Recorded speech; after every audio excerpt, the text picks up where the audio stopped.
Nelson now live from the press box for all the action of Warriors baseball on the Blue Chip Sports Radio Network, right here at BlueChipBroadcasting.com. It's another Friday night in the spring. After another long work week for most of us, it is time to spend some time in the toy department. And what better place to do it than at Warrior Ball Field on the campus of Cal State Stanislaus, where tonight we start a 4-game series between the Warriors of Cal State Stanislaus and the Cal State LA Golden Eagles. Don't want to miss a single pitch. We'll be right back. Disasters and accidents happen. Are you covered? Nathan DeBlevich of Farmers Insurance Group is proud to provide home, life, and auto insurance for individuals and businesses looking for peace of mind. His offices are at 5 East Main Street in downtown Turlock and on Chabot Drive in beautiful Pleasanton, California. Call Nathan to schedule an appointment or find him online at ndfarmers.com. You can reach him in Turlock at 209-485-9006 or in the East Bay at 925-200-8574. Remember, for your peace of mind, call Nathan DeBlevich of Farmers Insurance Group. We are farmers. Bum, bum, bum, bum, bum. Good evening, everybody, and welcome back to the ball field here on the campus of Cal State Stanislaus. It's Warrior Ball Field, and it's Warrior Baseball.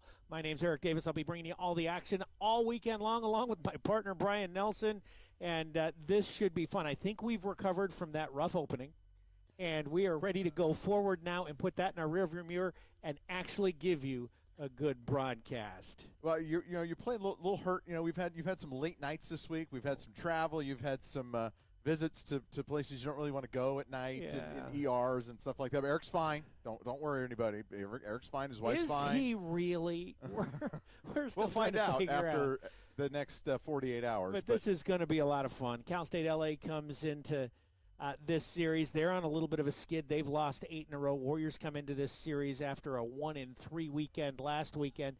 Both teams better than they played last weekend. Yeah, and when you look at it, this is a Cal State LA team, Eric, that beat Monterey Bay 3 out of 4. That same Monterey Bay team that came in here without their best player and took 3 out of 4, including the final 3 games of that 4-game series. And, for LA, they're looking at, hey, Stanislaus may be slipping a little bit, chance for us to kind of right the ship. And if you're Stanislaus, it's like, we need to turn this around right here, right now, and take advantage of a team that's really been scuffling. Stanislaus has gotten up into the top 20 in the country. They have now slid just out of that. They are 6th in the region, however, which is a good spot to be. You'd like to be better, but, hey, you're in. 6th, you're in, and it's still early, a lot of baseball to be played. And let's start talking about the 2 teams that are here tonight specifically, and let's start on the Golden Eagles side. Their offense has really not been good. No, in fact, in their 8-game losing streak, Eric, they're hitting just .234 as a team and have just 8 extra base hits in 8 games. That is very hard to win in the CCAA when you don't get extra base hits. It's a Golden Eagle team that only has 2 home runs thus far. They play in a launching pad, and to see a LA team with only 2 home runs and only 20 extra base hits all year long is something I don't think we've seen ever. Never. No, this is a team usually when they come in, you think, man, is this a basketball team or a football team that's trying to play baseball? They are usually big and imposing, but this is a different group. It's a very athletic group, but it's a group that has not swung the bats real well. On the other hand, Stanislaus State's offense has been tremendous until the last couple of games last weekend. Yeah, and in fact, the last 3 games they really struggled. After putting up 9 runs in game 1 of that series, they scored 9 the rest of the series. And so as a result, the Warriors dropped those final 3. They get really the Saturday doubleheader is what really turned that series around. Warriors had early leads in both of those games, gave them away, ended up losing. And then Sunday's just, you play about 10 games in the baseball season every year, Eric, and you're going to win 10 and you're going to lose 10. That was one of those you're going to lose 10. You're down 7-0 in the second. Your starting pitcher didn't have it, and it just is what it is. And you're not going to be able to get that back. Tonight, we're going to interrupt the pregame show for just a minute. Kind of a special night here tonight, Brian, as Joe and Kathy Bernardi here as part of the Be Positive Foundation and making a donation to Cal State Stanislaus Athletics. Yeah, in fact, for me, this is a very special night. Joe and I are good friends. We actually work together. And so the Bernardi Foundation donating money to the athletic department here at Stanislaus State University.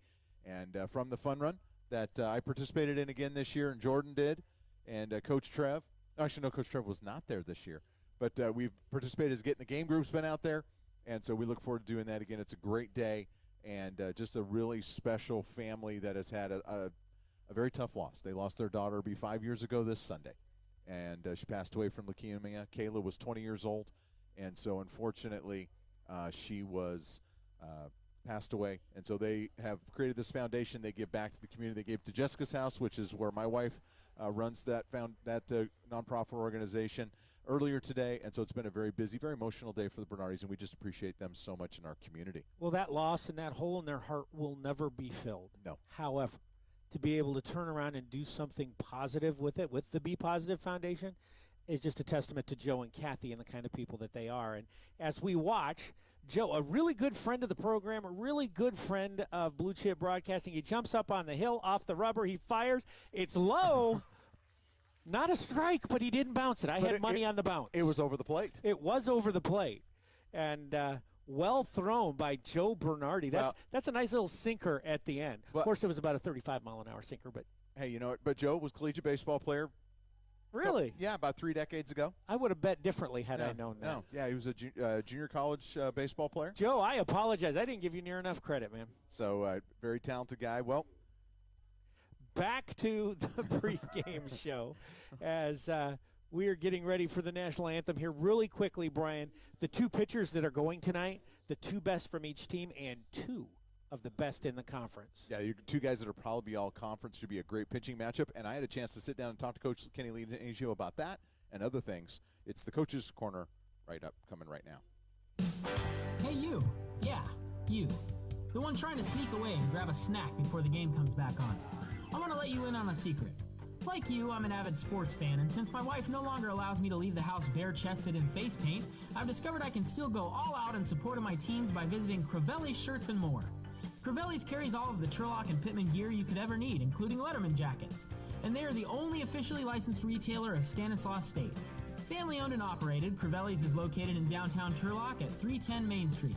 They're open Tuesdays through Fridays from 9 a.m. to 5:30 p.m. and Saturdays from 10 to 3. So what are you waiting for? Head on down to Crivelli's on Main Street and gear up.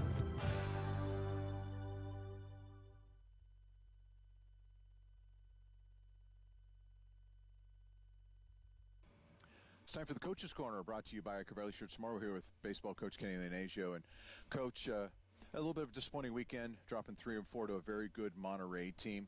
Talk to us a little bit about what your week of practice was like as you bounced back from your first series loss of the season. Yeah, I don't think it was any different than it normally is. It's just one of those weekends where they played better than we did, and we just went back to try and improve every single day just like we always do. Now, Coach, you got the CCAA schedule. And regardless of who you play week in and week out, you're going to play a high-quality team. This weekend, it's a Cal State LA team. Took 3 out of 4 from Monterey, and then since then they've dropped 8 in a row. Speak to us a little bit about the challenge and the depth of this conference.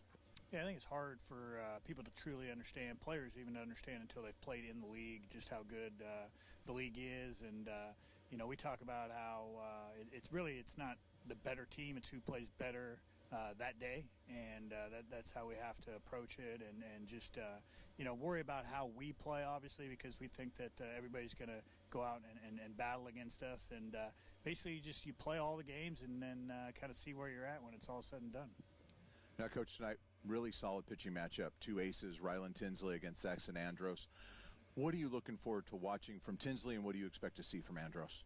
Yeah, they're both quality pitchers, so Tinsley, again, just have to continue to throw strikes. That's going to be the key. And for Andros, he does throw a lot of strikes, and, he commands the zone pretty well. So we just got to go up with good approaches, and I think situational hitting is going to be very important today.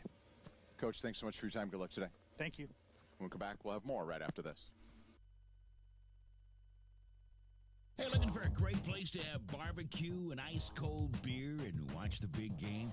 Well, then look no further than Hawk's Grill on the corner of West Main and Broadway in downtown Turlock. They serve the best barbecue in town, from tri-tip and brisket to chicken and ribs. They also serve great sandwiches and burgers, or start with one of their famous signature appetizers. Hawk's has a great beer selection on tap and are also a full-service bar.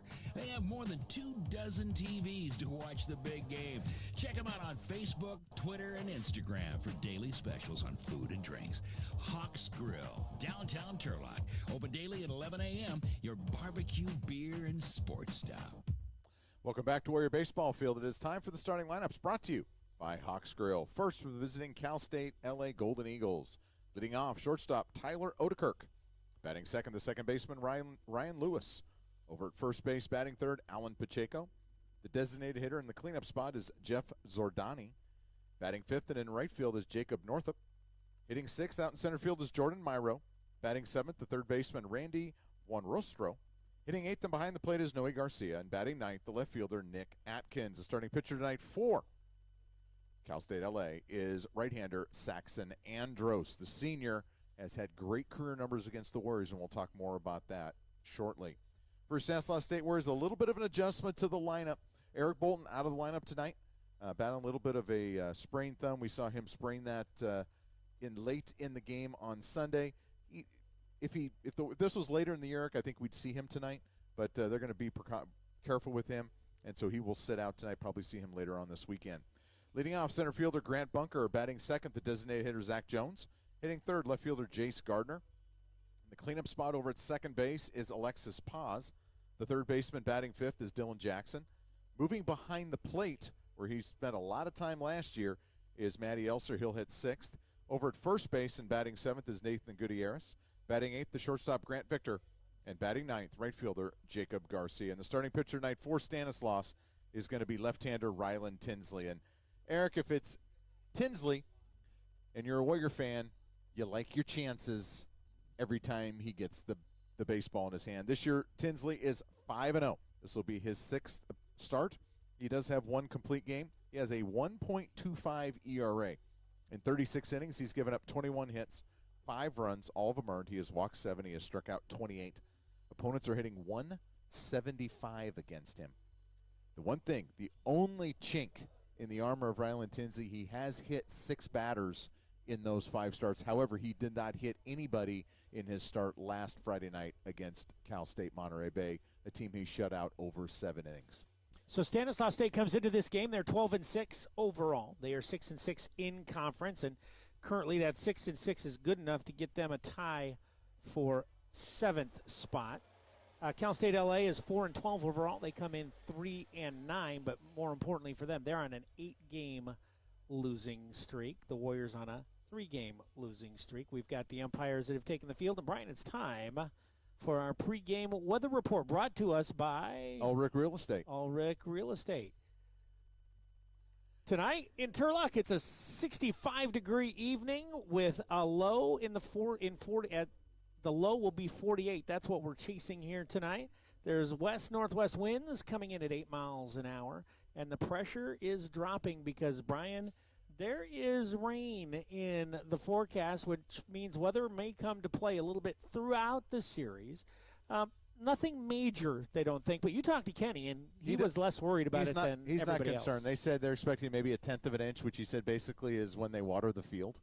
And so, Eric, we've actually been joined in the Golden Valley Health Center broadcast booth by the man who, and just so you know, I Eric stand in betted awe that you were going to bounce it. I had money on a dirty ball, and you just threw a nice low sinker. But then I didn't know. See, you know, Johnny come lately to the table. He tells me you were a former college ball player, and now that's a different. Nah, that's, I didn't make it to the college level. Just some high school. I thought ball, you but- played at JC. No. Oh, sorry. man, I Now- misunderstood. Yeah. now I would have gone back to dirty ball. Now. I told him I would have changed it had I known that. But I thought it was a nice sinker. Somebody up there to Yeah. pound that straight in the ground. I wasn't gonna let him hit anything. well, not at 35 miles an hour either. You know, hey. Joe's going to go home and ice when he's done here. Well, it was the 3 weeks of prep, you know. It's like spring training for those of us. So, Joe, while we're waiting to get this game started, talk to us a little bit about, for those baseball guys, because we've done a lot of basketball conversations, but for the baseball fans here, they may not have heard a little bit about what your foundation does. We talked a little bit about Kayla as you were getting ready to do the pitch, but talk to us a little bit about that and what you guys have been able to raise and donate throughout the community. Well, the foundation's been around since 2016, and we do a few fundraisers a year with the Be Positive 5K Fun Run and Walk, the last Saturday in January being our main one. We do a couple other things during the summer, and what we just try to do is raise some money and then spread that money around in a Be Positive way, spread that Be Positive energy around the community to different things. This weekend coincides with Kayla's heavenly birthday. She passed away on March 8th. So we take this opportunity to go out and spread that money around. Well, let's talk about Kayla for just a second, and the fact that you picked to be positive. Talk to the special meaning behind that and behind her. So Kayla's nickname from birth really was Busy Bee, and and Kayla battled a lot of medical issues and a lot of challenges over her lifetime, and she always just had the most positive attitude and just always saw the brightest things in what she had to do, and she'd overcome. So it was a natural for us to name the foundation the Be Positive Foundation, and spread that sassy, positive attitude around. Oh, Joe, she was never sassy. Yeah, some say busy, some say bossy. She only told me what to do every other time she came in. You know. But and so you guys went around to a lot. I know you were at Jessica's house earlier today, and just you guys share the Be Positive with a lot of different groups. We were all over the place. We started out with TH at Turlock High School Relay for Life. We helped out the Turlock High School cross-country team. We were out at Denair Sober Grad Night, the Cups of Kindness out in Denair, Jessica's house, like you said, and now tonight with Stan State Athletics. Well, we appreciate it so much, and you're welcome to hang out with us here in the first inning if you want. You can even provide a little analysis. I'm sure it'll be much better than mine. That college baseball experience you have, Joe, will come in handy right now. Man, Joe, I had him. I thought for sure you could have just let that go and made me sound a lot smarter. Yeah. Oh my goodness. Well, I know it is. Since I have gotten to know you and continue to get to know you, it has been a real pleasure and a joy to watch what you do, how you celebrate your daughter, and what this whole thing has brought about in the entire community. Congrats, Joe, you and your wife, particularly your wife. Really cool people. I'm just watching. I'm just glad I didn't have to throw down to second base. All right. Thank you, Eric, and thank you both for everything you guys have always done for us and helping to promote and support the Be Positive Foundation. Well, stepping to the plate is Tyler Odekirk, and to bring you the first couple innings is my partner, Mr. Eric Davis. Odekirk stands in.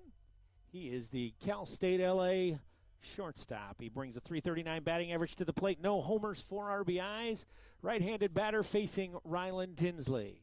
Tinsley gets the sign and delivers. First pitch is popped up. That didn't take long. Gutierrez at first base drifts into foul territory and then almost back into fair. Makes the catch on the pop-up in foul territory, and there's one away. And Gutierrez almost dropped that. And it's been interesting, Joe. They call this is the time we used to refer to as 8 o'clock doubles. It's not 8 o'clock yet. It's still only 6.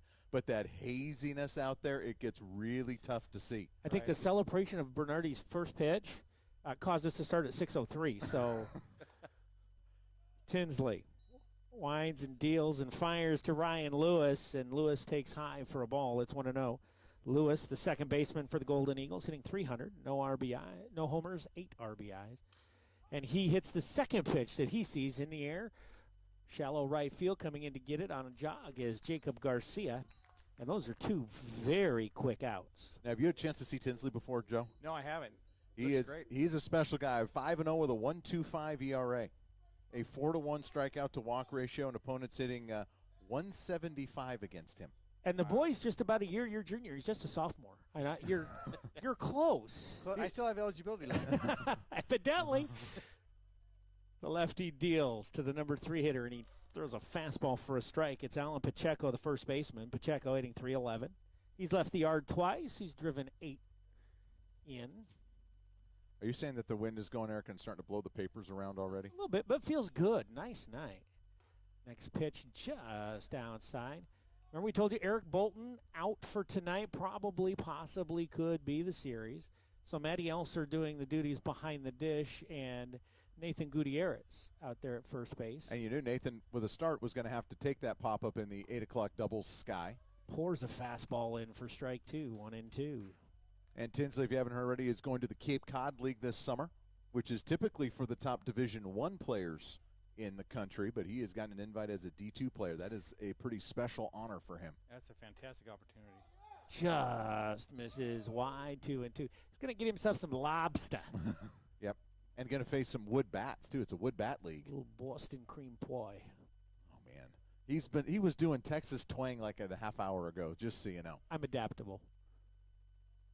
2-2 pitch. Swung on and laced fouled on the left side, out of play. Set the Warrior defense for you. Left to right in the outfield, it's Gardner in left, Bunker in center, Garcia over in right. Dylan Jackson at the hot corner on third base. Grant Victor, the shortstop. Alexis Paz out there at second base. Nathan Gutierrez at first. And again, your battery, Tinsley to Elser behind the dish. Breaking ball, broke it off, struck him out swinging. 3 up, 3 down inning for Tinsley. Made it look easy. No runs, no hits, no errors. Nobody left on. After the first half inning, it's L.A. nothing. Stanislaus coming to the plate. The Caleb Bernardi Be Positive Foundation is spreading Be Positive energy throughout the Turlock community. The foundation was started after Kayla lost her battle to leukemia. As a family, the Bernardis have chosen to stay focused on the positive and make a difference in their community. The foundation holds fundraisers throughout the year to raise money for local charities and nonprofit organizations. To learn more about the foundation and its impact in the community, like them on Facebook, or you can reach them at 602-6424. That's 602-6424. Caleb Bernardi Be Positive Foundation, making each day a Be Positive day. Welcome back. Bottom of the first inning. Warriors get their look at Saxon Andros. And for Andros, he has been outstanding. For a team that has struggled pitching this year, Andros has not been the problem. So far this year, this will be his 5th start. He is 2-1 with a 1.82 ERA. In 24 2/3 innings, he's given up just 18 hits, 5 runs, all of them earned. He has walked 6. He has struck out 32. Opponents hitting just 205 against him. And, Eric, he has been a problem for the Warriors. This will be his 4th career appearance, 3rd start against Stanislaus. In his career against the Warriors, he is 2-0 with a 2.37 ERA. In 19 innings, he has given up just 17 hits. He has walked 13 and he has struck out, he has struck out 13 and he has walked 2. So he has been very good. I mean, you're getting a chance tonight to see probably 2 of the better starting pitchers in the CCAA tonight. Andros listed as 6'1", 180. I don't think he looks that big. No, but he is a guy that came as a freshman to Cal State LA, got into the rotation midway through the season, and he just has gotten better and better and better. And now in his senior year, he has been one of the best pitchers in the conference. It'll be Bunker, Jones, and Gardner to face Andros. So Graham Bunker looking for a hit. Had a tough series last weekend against Monterey Bay. Leadoff batter squares and takes high for a ball. One of the things that they're going to want to do is they're going to want to see a lot of pitches from Andros. Andros attacks the strike zone, but you want to see a lot of pitches and maybe get him out of the game early. So you got to be patient. The righty deals, and that's up high, ball 2. And I think with a guy like Andros, he's got very good command. You have to make sure he gets the ball. You know, you can't chase his pitch off the plate, and you got to look to go up the middle and the other way. If you try to pull him, you're going to have a lot of ground balls as short. Bunker takes a strike with a fastball right there. Home plate umpire tonight is Lee Myers. Over at first base is Tom Chandler, and at third base is Rob McGeeth. We've seen Chandler and McGeeth. I don't recall Mr. Myers. I remember him at the CCAA tournament, but I don't think he did a Stanislaus game behind the plate. Pitch check swing right back to the mound. Andros knocks it down, chases it down, and fires on to Pacheco for the first out. And that's a Grant Bunker. I really didn't want to do that. No, and when you're in a scuffle right now, Bunker now 5 for his last 32. That's kind of what happens. Well, Zach Jones not in a scuffle. The DH comes up. He's sporting a .375 batting average. He's gone deep twice and driven in 17 out of the 2-hole. Started the season hitting 8th. Quickly moved up to the 2 spot, and he takes outside ball 1. Nice night here in Warrior Ball Field. Flag lightly blowing in from left, if you're familiar with the field. And that'll change tomorrow, Eric. We're going to get an odd day where the wind will actually blow out to left a little bit. Andros takes something off that, and Jones swings through it. 1 ball, 1 strike. When the rain comes in, it pushes it the opposite direction. Noe Garcia will flash the signs. Andros deals. Breaking ball. That's a slider on the inside corner for a strike. It's 1-2. That is a nasty pitch. All you're going to do with that pitch is foul it off your foot. A left-hander is going to struggle with that. Yeah. As is Zach Jones. Andros not wasting any time and Strike 3 is the call, and Zach Jones doesn't like it. I think Zach Jones thought he foul-tipped and the ball hit the dirt. But they said that Garcia caught it before it got to the dirt. And Myers came out and was pretty demonstrative. And there's 2 down. And Jace Gardner comes up. Gardner hitting .371. He's got a homer and 12 runs batted in. And the right-handed batter looking to get something started against Andrus. He squares to bunt and takes that hard fastball on the outside corner. And Andrus, since we saw him, Eric, 2 years ago, definitely picked up some velocity on that fastball. Gets the sign. He's ready to go. Next pitch in the dirt and wide, 1-1. If we appear a little distracted, well, there's so many reasons why. Aside from our general ADD and squirrel chasing. The Stanislaus State women are playing in the semifinals of the CCAA tournament to our right on a TV. Off-speed pitch, misses low, 2-1. And so we'll give you a score update here in just a moment. They are in the Final Four of the CCAA tourney. Taking on 25th ranked UC San Diego. Pitch misses high, and Gardner in charge. One of the things Jace has done, he has done a great job getting on base. He's got an on-base percentage of .529. Right now ahead in the count once again. Takes that slider on the outside corner after he tosses his bat. Not a good look. It was a little bit of a delay. He fooled Jillian because she wiped out the board. It's 3-2 now.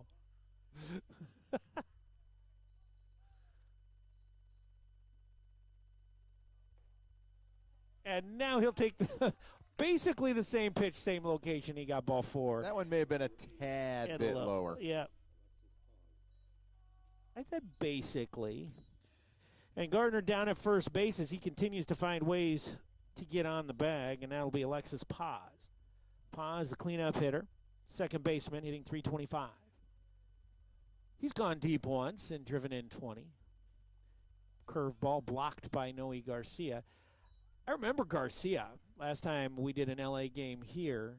Not your typical big catcher. No, he is not a big guy. But he is good defensively. Just a junior. He was a freshman. We saw him last, 5'10", 170-pounder. One thing he's struggled a little bit with, Eric, when we've gotten to conference, throwing guys out, just 11%. Fastball from Andros on the outer half. Now, that may not be all his fault. May not be holding guys on very well. Paz, right-hander, waits. Off-speed pitch in the dirt again, blocked by Garcia, and he pounces on it quickly. 2-1. I think that was one Gardner wishes he'd have gotten a little bit better secondary lead and bounced on. That one rolled a little further away from Garcia than I think he originally anticipated. Gardner's got good speed. 2-1 pitch. Again in the dirt, and now he's caught. He's in trouble. He dives back, the swipe tag, they got him. Gardner took a hard secondary and then changed his mind, and Garcia guns him at first. So Gardner will end the inning being picked off 2-3. And the Warriors, no runs, no hits, no errors, nobody left on. We played one full. No score here at Warrior Ball Field. We'll be right back with inning number 2. Are you ready to get some real work done? Bonander Buick GMC in downtown Turlock is proud to introduce the new 2020 GMC Sierra 2500 heavy-duty pickup. Available in a regular gas engine or the award-winning Duramax diesel, the 2020 Sierra is totally redesigned with a new body style and improved technology, making it the best truck in its class. The new 2500 Sierras also provide more power with over 400 horsepower and up to 910 pound-feet of torque to haul your biggest loads. Come on down and check out these amazing trucks at the Bonander showroom on East Marshall and Center Street in downtown Turlock, or go to BonanderBuickGMC.com to see their full selection. Bonander Buick GMC, servicing all your car, truck, and trailer needs for over 60 years. Welcome back to Warrior Baseball Field. Going to give you a score update from the CCAA tournament down in San Diego. Late first half, it is UC San Diego with a 36-26 lead over Stanislaus State. Warriors got out to a 4-0 lead, and then it evaporated quickly. And they fell behind by double digits, then they cut it to 21-17, and now it's kind of slipped back again. So it'll be the heart of the order is Ordani, Northup and Myro to face Tinsley. Jeff Zordani, big DH from the right side, hitting 174, no homers, 1 RBI. Swing and a miss. Tinsley comes right at him, throws a fastball at the knees, and Zordani couldn't catch up to it. Zordani, 6'3", 210-pounder from Golden West College, grew up in Brea, California. Two-way player. He's also a pitcher that has made an appearance or two. Next pitch is fouled off and out of play. They got a few guys like that. One of the pitchers we will see, I believe, on Sunday, Tyler Burleson plays the field and pitches.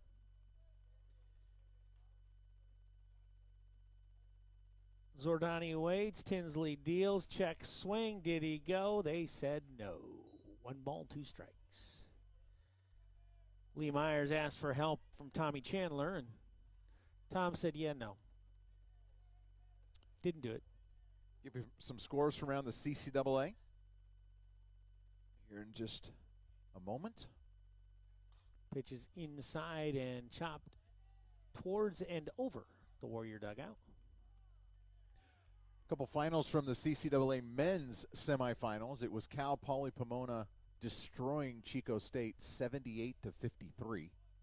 And UC San Diego hung on and beat East Bay 86-82. Cut him on the inside corner. Zordani goes down looking, and that's a strikeout for Tinsley, his second. Brian, that Chico State score, I think Stanislaus needs to take a little bit of credit for that. What they took out of him on Tuesday night. Yeah. Forcing him to overtime, playing him hard the entire way. After forcing him to overtime on Saturday night. So, somebody's got to thank the Stanislaus State Warriors for that one. Yeah, that'll be Coach Kamansky. So it'll be the Broncos and the Tritons in the men's final tomorrow evening. Northup takes the first pitch for a strike. Jacob Northup, the right fielder. He's over the 300 mark, hitting 308. Only got a couple of RBIs thus far. Deep breath. Tinsley deals. And they're going to ask again and again. Tom Chandler says, yeah, I'm not giving you that check swing either. Interesting. Normally, Tommy's kind of the quicker ring him up. Not He's so being far. kind. Well, now we know the king of the ring him up, Joe Chippenary. Yeah.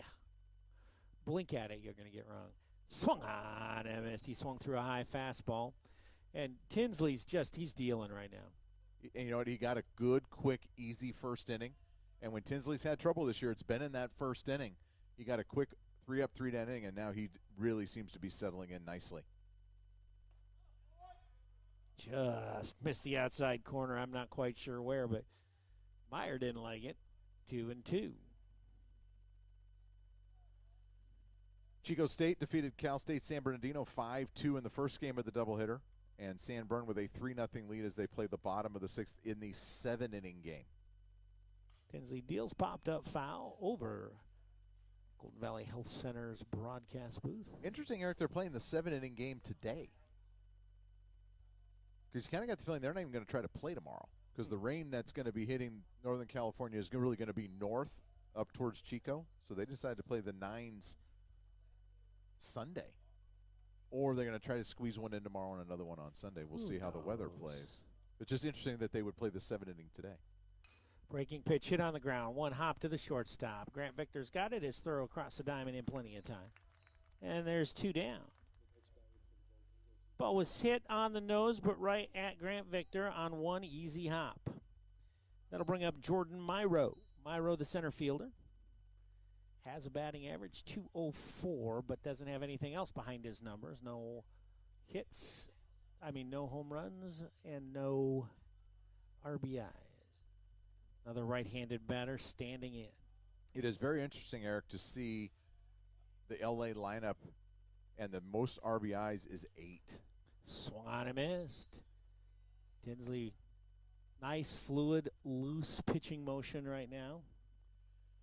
Doubleheader up in Sonoma. Well, they tried to play a doubleheader in Sonoma, but Dominguez Hills won the first game 5-4, and they are 3-3 in the top of the 8 of game 2. Tinsley, another swing and a miss, 0-2. And it's dark, and Sonoma doesn't have light, so they will finish that sometime. I say put a light in the baseball and just play. Okay, maybe not. Probably not a good idea. 0-2 the count. Tinsley deals. Misses outside. Another fastball. His fastball seems to have some pretty good pop on it tonight. Matty Elser behind the plate. He caught a lot of Ryan Tinsley last year. And that's one thing about Elser moving behind the plate, at least tonight and probably a little more this weekend, is some of the pitchers, especially Tinsley, familiar with him. He normally catches the 7-inning game, so both Myler and Carr are used to him. Swung on a missed. Myro is down on strikes. Third strikeout by Tinsley, and again in the inning, no runs, no hits, no errors, nobody left on. Going to the bottom of the second, Stanislaus looking to get on the board. It's no score here early in Turlock. We'll be right back. If you own a business, you protect your interest with liability insurance, property and casualty coverage, and of course a workers' comp policy. But are you really totally covered? Did you know that half of all companies reported at least one data breach involving customer and employee information just in the past 12 months? Lori Crivelli of Crivelli Insurance is the leading expert in cyber insurance in the Turlock and Stanislaus area. Call Lori at 209-668-3319 and schedule a free consultation to see how Lori and her staff can help you be prepared for a potential cyber attack at your office. If you're caught with your web firewall down, you'll want Crivelli Insurance on your side. 209-668-3319. Call them today. Bottom of the second inning, a scoreless game. We'll continue the CCAA Out-of-Town scoreboard brought to you by Dr. Carrington Air Dentistry. It's gone final over in Hayward, and Cal State Monterey Bay has won their fourth in a row. Here they come, and they defeat Cal State East Bay 7-4 in 10 innings, 3 runs in the top of the 10th. I think we need to take credit for that one, too, because we were the ones that kind of got them going on the right path. Got them rolling. And then see how we can twist this either way. It's our good. In a series where a lot of runs are going to be scored, in particular by one team, it was UC San Diego with a 12-3 drubbing of Cal State San Marcos. Heart of the order for the Warriors stepping up. Alexis Paz, Dylan Jackson, and Matty Elser, 4, 5, and 6, to face Saxon Andros. Andros' first pitch is swung and fouled off right side. Somehow Alexis Paz does not end up with the bat in his hands and is kind of shaking his hands like he got some bees. Yeah, I got right in on the hands. How appropriate on B-positive night. Absolutely. You get the little hands stinging like the bees. Off-speed pitch is called a strike. 0-2. When I think if you're Lee Myers, you know that both these pitchers don't walk people. They strike out guys. You're looking for strikes tonight. Yep. Doesn't mean the pitchers are going to get every close pitch, but you can tell, especially early in the count, that strike zone's pretty wide. That ball swung on and fouled off. Remember, Paz was at the plate with a 3-1 count when Gardner got picked off of first base to end the first. Should be an advantage. He's seen more pitches now.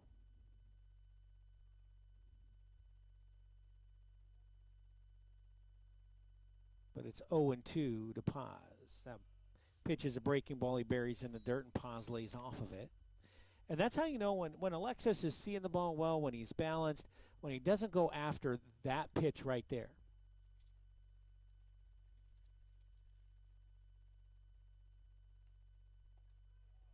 That one is a slider that catches the outside corner and will put him in the book with a backwards K. One away. It's going to bring up Dylan Jackson. Only one Warriors put the ball in play thus far, and that was a check swing oops right back to the mound. 2 strikeouts and a walk so far for Saxon. First pitch to Dylan Jackson is a strike. Jackson took a big swing and did not get that pitch from the Golden Eagle right-hander. Jackson, a lefty. Got a big hole over in right center field. Misses outside. The way teams generally try to play in this ballpark is they'll play the center fielder pretty much straight up, but the right fielder, they tend to have crowd the line a little bit. Left fielder off of the left field line quite a bit. Pitch is hit back up the middle. Got it all the way to the shortstop, and it's kicked by Odekirk. Odekirk was there, could not block it, and he kind of waited too long anyway. He kind of sat back on it. Well, and I think what and happened, let the ball play him. That had some funky spin on it. That was right off the end of the bat. You could hear it. it had a funny spin to it. You could see it kind of moving back and forth, and Odekirk, instead of charging it, let it play him, and it'll be an error on the shortstop, and the Warriors have a runner at first with one out. Ball's in the dirt, blocked by Garcia. Getting back is Paz. We're still waiting to see if that was a hit or an error. Oh, I already marked it an error. Phil said it's an error. Actually, I'm just very checking. Emphatically. I am just checking. Tell the difference between a hitter's I thought it was a hit all the way. and a pitcher. Let you guess which one was which. It's the only way I could get a batting average. Big hole on the right side. I got a home run a couple of times, too, when there were 3 or 4 errors on the play. But there was a home run. In Little League? Or in the family softball game at 4th of July? All of the above. Throw it over to first base where Paz gets back. All right, excuse me, not Paz, Jackson. Second time that Saxon has had to get out of the stretch. Elser swings and lifts that one foul. Brian's playing Chase the Paper tonight, and it's the same paper. It is the same paper. It's very light paper, obviously. Last year when these two teams played, Eric, the Warriors hit just 168 in that series. They got swept 4 games by the Golden Eagles down in L.A. That pitch just misses low, 2 balls and a strike. And you look back at that series, the Warriors came so close to making the West Regional, and that was, you can circle that series right there as one that really hurt them. Pops it up on the infield. Elser reached for it. Coming down the line at third is Boyne Rostro, and he can't make the catch. And they're going to get Jackson out at second base. Boyne Rostro came down the line and struggled with it, and Jackson, a base running mistake, not far enough off the bag. And well, it was only hit but 20 feet. Yeah, I mean, there he had no chance. Yeah, it was a tough play all the way around. So it goes as a, 5-4? 5-4 fielder choice. How many times this year, Eric, have we seen a third baseman or a first baseman at night misplay a pop-up? That's got to be the 8th or 9th time. It's been unbelievable. I mean, we thought early on in the year when we played a couple of cold weather teams, they hadn't been outside much, but it's continued. It's almost happened in every series. Center fielder now way over in right center field. Another throw over first. Elser back. Well, so they're playing Gutierrez to pull. Well, and if you watch Nathan, he wants to jerk. Second baseman is pulled way around into that hole. So with Matty catching this weekend, do we say he's got catcher speed? And Gutierrez thinks that he might try to bunt for a base hit and pops it foul out of play. Well, that one thing that we'll do is that we'll see if that moves Buenrostro, the third baseman, in, because he is way off the line and pushed back probably 4 steps behind the third base bag. Correction on the scoring there. What was it? 1-4. 1-4. Because it should be 5-1-4 then, because Buenrostro touched it. So it's 5-1-4. That's a math equation. Next pitch misses. You got that right, Eric? Nice clean math equation there. 5-1-4? Yeah. 5 minus 1 equals 4. Okay. I went basic, simple math for you. But there's no equal sign in that. But you're messing me up here. Next pitch misses wide, and the scoreboard went away. Don't know where it went. It just decided to leave. So I don't know what the count is. It's 2-1. 2-1. That's the first time we've had that issue this year. Gutierrez goes the other way with it and fouls it off and out of play left side. I'll tell you, L.A., I don't know if I've seen somebody swing this extreme to a left-handed hitter. The center fielder, Myro, is almost in front of the Thompson Chevrolet sign, which is... He's a good 15, 20 strides off of dead center. Pitch is lined into right field for a base hit. First hit of the game, and it's by Nathan Gutierrez. And the Warriors have something cooking with 2 down. Runners on first and second. Well, and all along they knew what they were doing because Gutierrez then promptly pulled the ball. That tells you one thing, one of two things. Either A, they really believe he's a pull hitter, or B, that's how they were going to pitch him. everything, trying to get in on his hands. Because one thing you don't want to allow Nathan to do is get his arms extended. We saw him do that in the CCAA tournament last year against Chico State. That ball still hasn't come down. Grant Victor takes a fastball in the upper half of the strike zone. Victor thought maybe that was a little high. Well, the way Victor's been going, you have a feeling this is going to be 0-2. Maybe he should just start 0-2 and just not have to look at any pitches. You want to burn those 2 pitches out of Andrus' arm. I'm sorry. That pitch is low. Tried to throw a breaking ball and missed the low 1-1. And the Warriors now doing a little bit of a good job of getting into Andros' pitch count. He's already up to 37 pitches, and we haven't gotten out of the second inning yet. 2 runners on. Grant Victor lays off a high fastball. 2-1. And 19 strikes, 19 balls. You talked about one of the things you thought was going to be key was the patience of the Warriors hitters. And it may not necessarily show up in this game, but in the next one, but it is paying off here. That pitch is just off the outside. It's 3-1 with Jacob Garcia on deck. And I don't think Andros thought that was outside. I think he thought that was a strike. Yep. I would say that that's probably the truth. Not a ton of speed out on the base paths for you. Victor takes ball 4, and the bases are full of Warriors for Jacob Garcia. And so go ahead, Eric. The sophomore right fielder going to get a chance to make a dent here. This is a big at-bat. Second walk given up by Andros. He had 6 walks coming in 4 starts. Playing Garcia shallow in right field, regular depth out in left, and shallow in centering. Garcia's got some pop. Swing and a foul tip into the glove. That was a swing like, hey, don't you play me that shallow. He's taken one out to dead center field.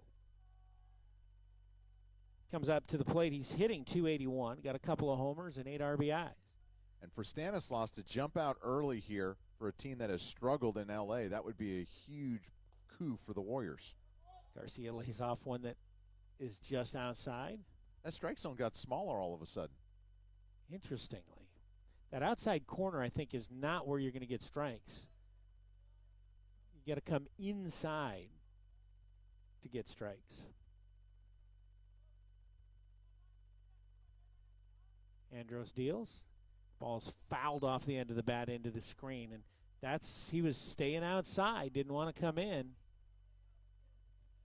Well, this is an area the Warriors have struggled the last couple of weekends. They did not struggle early. Exactly. A lot of guys left on base in games. And they got the bases loaded here with 2 outs. Pitch misses wide, 2-2. That's a good take by Garcia. That was a hard, nasty slider that broke probably a good 6-8 inches off the plate, and Jacob just kind of spat on it, looking for another one so you can drive.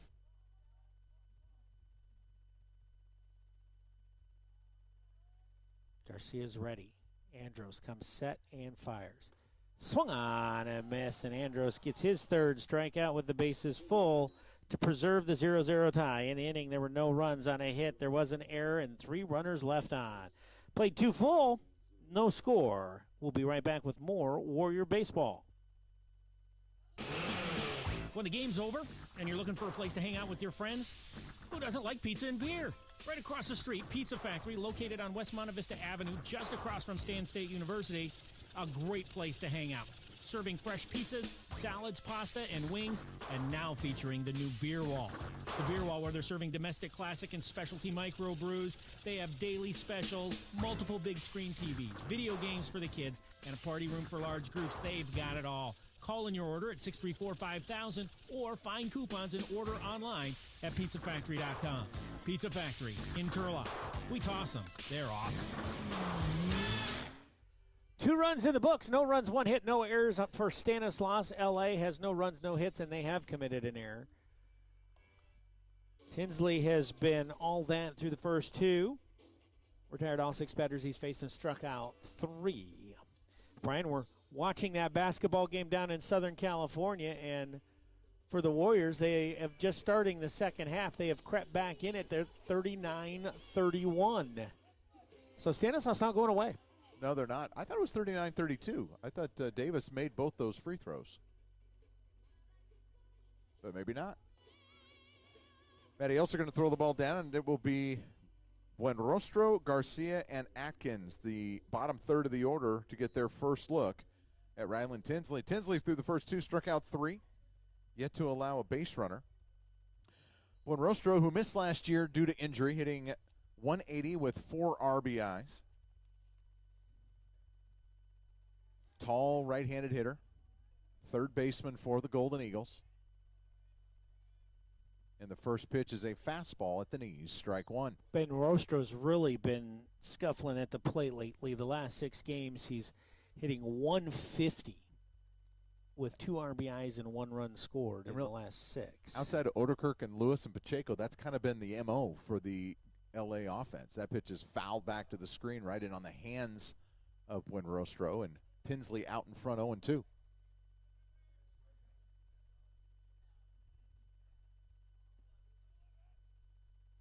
Warriors straight away, bunker maybe a couple of steps to the right field side of center.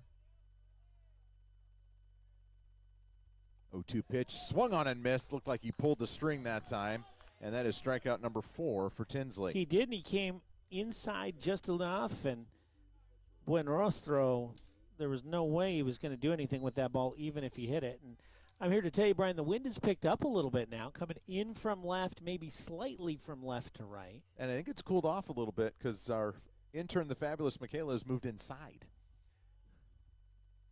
First pitch to Noe Garcia as a breaking ball hangs outside, ball 1. Garcia hitting 208 with 4 RBIs. Garcia, one of 2 Golden Eagles that has seen Tinsley before. You saw him last year down in L.A. Pitch is grounded to the right side. Gutierrez has got it. He will beat Garcia to the bag by a slide. Not really sure why Nathan wanted to slide there other than, hey, mama, I played. Nathan plays with a little flair. I like it. So 2 away. Nice defensive play by Gutierrez. He went probably 3-4 steps to his right to field that ball. After there was just a second of hesitation, then he went and got it, and then there was a second of hesitation before he decided to take it to the bag. And when he did, he made a nice slide into the back, pop-up slide. It was just so interesting. I mean, the one advantage is it's a safety play because now he and Garcia don't collide. Nick Atkins will be the batter. Atkins hitting 125 this year. And the first pitch from Tinsley misses up and away, ball 1. And that's the first pitch that Tinsley's thrown that hasn't been close. He has been everywhere he's wanted to be all night long. And he kind of pointed himself, I overthrew that one. Pitch is driven to left, going over towards the line is Gardner. He will not get there, and it's going to be a fair or foul ball. It was fair. Okay, because I thought he pointed fair, and then he did this, which means it could be foul. So it was saying that Gardner did not catch it. It'll be a bloop double down the left field side. First hit, first base runner for the Golden Eagles. And it's with 2 outs, and it is the number 9 hitter. Who is hitting $1.25. That's how it works here. Never fails. Back to the top of the order. And Tyler Oderkirk. Oderkirk fouled out to Gutierrez, the first baseman, his first time up. Oderkirk had a good series last year against Stanislaus. Went 7 for 14 with 2 walks, a hit batsman. He knocked in 3. He scored 4 runs. He's on base 10 times in 4 games. He lived there. The first pitch is fouled back to the screen. He had a good cut at a Tinsley fastball. Against Tinsley last year, Oderkirk went 1 for 3, had a double, knocked in a run, and scored a run. And Eric, we got some positive developments down at Remac Arena. Yeah, it's 39-34. 7:83 left in the third, and the Warriors have the basketball. 7:83? That's a lot of seconds. Well, 7:48. I don't know. 83, 48. It's going to be interesting by Sunday, folks. Pitch is chop foul on the hands of Oderkirk, and Tinsley out in front 0-2. Eric and I are still recovering from getting home at 1 a.m. on Tuesday night. And then I had another late night at 3 o'clock the next night. Yeah. So, could be entertaining, folks. Real entertaining. Wanna miss it. 0-2 the count. Runner at second base. 2 outs. No score here. Top of the third. First threat for the Golden Eagles. 0-2 pitch is a fastball hit back up the middle, but Victor's got it behind second. The long throw is just in time to get the speedy Odekirk, and Ryland Tinsley pitches through the 2-out double. For the Golden Eagles here in the top of the third, no runs, a hit, no errors. There's a runner left on base. Heading to the bottom of the third here in Turlock, there is no score. In today's culture, we all work hard and play hard, which means our bodies hurt. Sometimes we need a place to relax, rejuvenate, help manage our pain, and recover from another active sports weekend.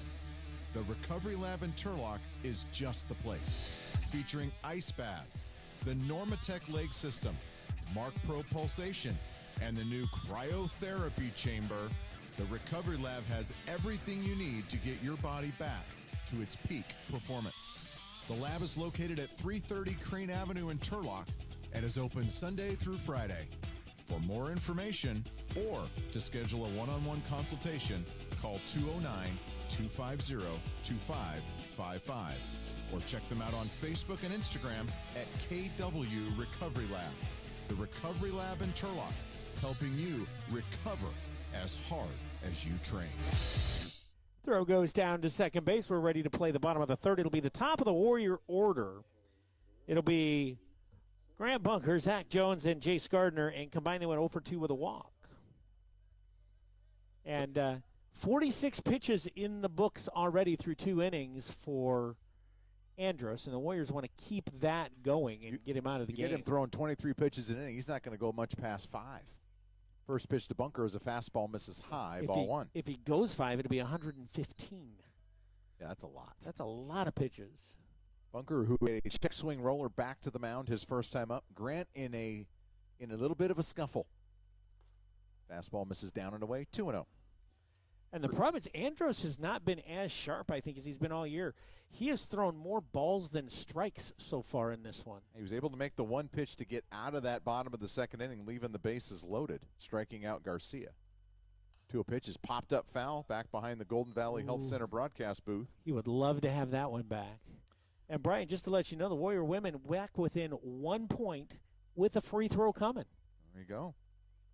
Coach Strickland's got the girls playing. 2-1 the count to Bunker. Fastball misses outside, 3-1. Just pitching from behind all night long. Saxon Andros. Bunker now 5 for his last 32 with 8 strikeouts. Bunker, who was absolutely en fuego to start the season, and he's going to take a leadoff walk. And, Eric, what do we know about leadoff walks? Leadoff walks so very often, more so than not, come around and score. So Jack Jones will be the batter. Jones struck out swinging his first time up. And I'm thinking you're going to see a little bit different strategy now by Kenny. He's going to look to get this run. So don't be surprised if Zach Jones drops down a bunt. Yeah, one run in this game may look huge. He does square a bunt. He's going to push a bunt. Nice bunt up the third base. That's going to be a tough play. Andros falls down, and the throw is not going to be in time. Nope. And the Warriors going to have runners at first and second with nobody out. Beautiful bunt. Third base side of the mound. And Zach Jones doesn't just do his job. He manages to salvage a hit out of it. That'll be a bunt base hit for Jones, and now runners at first and second, nobody out, and Jace Gardner. That type of execution is how you hit over 375. Yes, it is. And now don't be surprised to see Jace do the same thing. You know, Eric, the girls' game got close, and all of a sudden we got a lot more company up here. Got athletic director Terry Donovan up here, assistant athletic director Aaron Allaire up here. That or it's just warmer in here, one of the two. I think they just like our company and the warm conversation. Gardner's going to square to bunt. He's going to pop one up foul, and it's going to hit the Golden Valley Health Center broadcast booth. Golden Valley Health Center doesn't want to pay for damages. No, they do not. I heard that hit the screen to our left. That's our left, Brian. I was thinking. I had know. to think about I know. You were. I could see you processing. Hey, the Warriors have the lead. They are on a 14-0 run to start the second half. San Diego has not scored a point. And just turned it over. Where's the baseball Warriors? Runners at first and second, nobody out. 0-1 the count to Gardner. Scoreless game here, bottom of the third. And Gardner swings and fouls one at the plate, strike two. That surprise you? No, not after that first bunt attempt. And Gardner's been one of your best hitters, your most consistent hitters. Bunker the runner at second, Jones the runner at first. Excellent speed on the bases for Stanislaus. Excellent speed in the batter's box. Huge hole on the right side as the second baseman Lewis trying to keep Bunker close at second. Nobody holding on Jones. And there is a breaking ball check swing. Did he go? Yes, he did. And that's a strikeout for Andros. Big strikeout here. He knew it, too, because he was walking back to the dugout before the call was made. And that's a piece of execution the Warriors would love to have back. And, going to leave it up to Alexis Paz, who a bunt really doesn't help anymore. No. Now you're going to swing away and rely on the hits. You got good speed out on the base paths. See if maybe put a play on, a little hit and run, something like that. Breaking ball is driven down to left center field. It's going to fall, and it's going to scoot between the infielders and outfielders go all the way to the wall. Scoring is Bunker. Right behind him is Jones on a 2-run double by Alexis Paz, and the Warriors take a 2-0 lead. I got to tell you, that swing was balanced. It was on point. The bat stayed in the zone for a long time, and he just ripped a line drive. Best ball hit tonight. And that scooted on that outfield grass. Remember, Eric, we have not had rain for quite a while. That's why tomorrow, you don't like rain with baseball, but we need the rain. And it hit that outfield, and it took off. No chance for Myro to get it. It rolled all the way into the P&F Metals sign out there. And it's 2-0 Stanislaus, and Dylan Jackson will be the batter. And he'll take a big swing and not get it. Strike one. Well, what did we say about the leadoff walk, Brian? It comes around, and it bites you in the tail once again. And you know what? Alexis Paz picked up his teammate Jace Gardner, who could not get the runners over. And Alexis just got him in. For Paz, that'll be his 21st and 22nd RBIs. And Jackson swings at the same pitch and has the same result. And he is behind in the count, 0-2. Still just one down in the inning, so the Warriors still got it. They got to be greedy and continue to think more. This is a good pitcher, and you can't stop. And Jackson's going to emergency swing, extendo bat one foul over the left side of the backstop to stay alive at 0-2. Jackson poked a slow roller past the pitcher that the shortstop Odekirk booted as he reached back in inning number 2.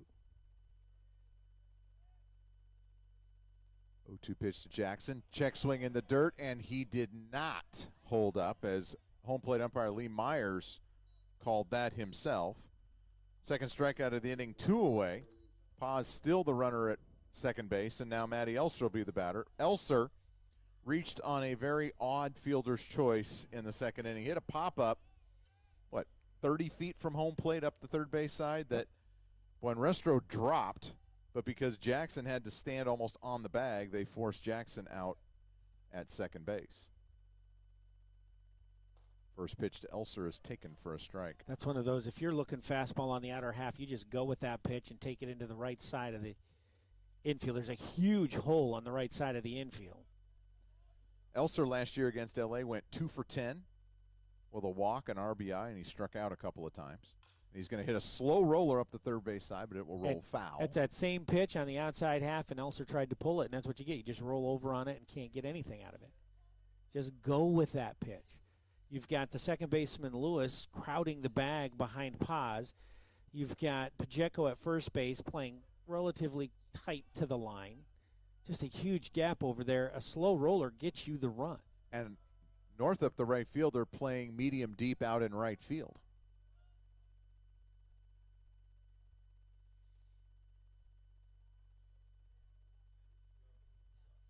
Oh, and 2 the count. Paz with his lead from second. Slider in the dirt. Nice stop by Garcia. Gosh, he's made a lot of those. He keeps them all in front, and then he pops out of that squat so fast. Yeah, he is an athlete. Maybe that explains why Andros only has 2 wild pitches this year. That would explain why a lot of people don't have the wild pitches. which, considering he's the main catcher, it surprises you that they have 28 wild pitches as a team. Pitch in the dirt, and Garcia, it's in his glove. He was looking for it behind him, and it was in his glove. And it's 2-2. Paz he bit too. As soon as Garcia looked back, Paz took an extra step or two off the bag and then got smart and hustled back. 1-2 the count. Elser takes a pitch outside, 3-2. Well, 0-2 to 3-2, and that is now 65 pitches for Saxon Andros, and we are still in the bottom of the third inning. He is not going to be long for this game, and that is not good news if you're a Cal State LA fan, because when he doesn't pitch, things haven't gone well for the Golden Eagles this year. 3-2 pitch is a breaking ball, and Elser reaches down and fouls it off to the right. Protecting the plate was Elser. That was a good pitch. It shows you Andros' confidence he has in that slider to throw that 3-2. And he needs to just stay back on it. Don't try to do too much. Pause with a very short lead at second.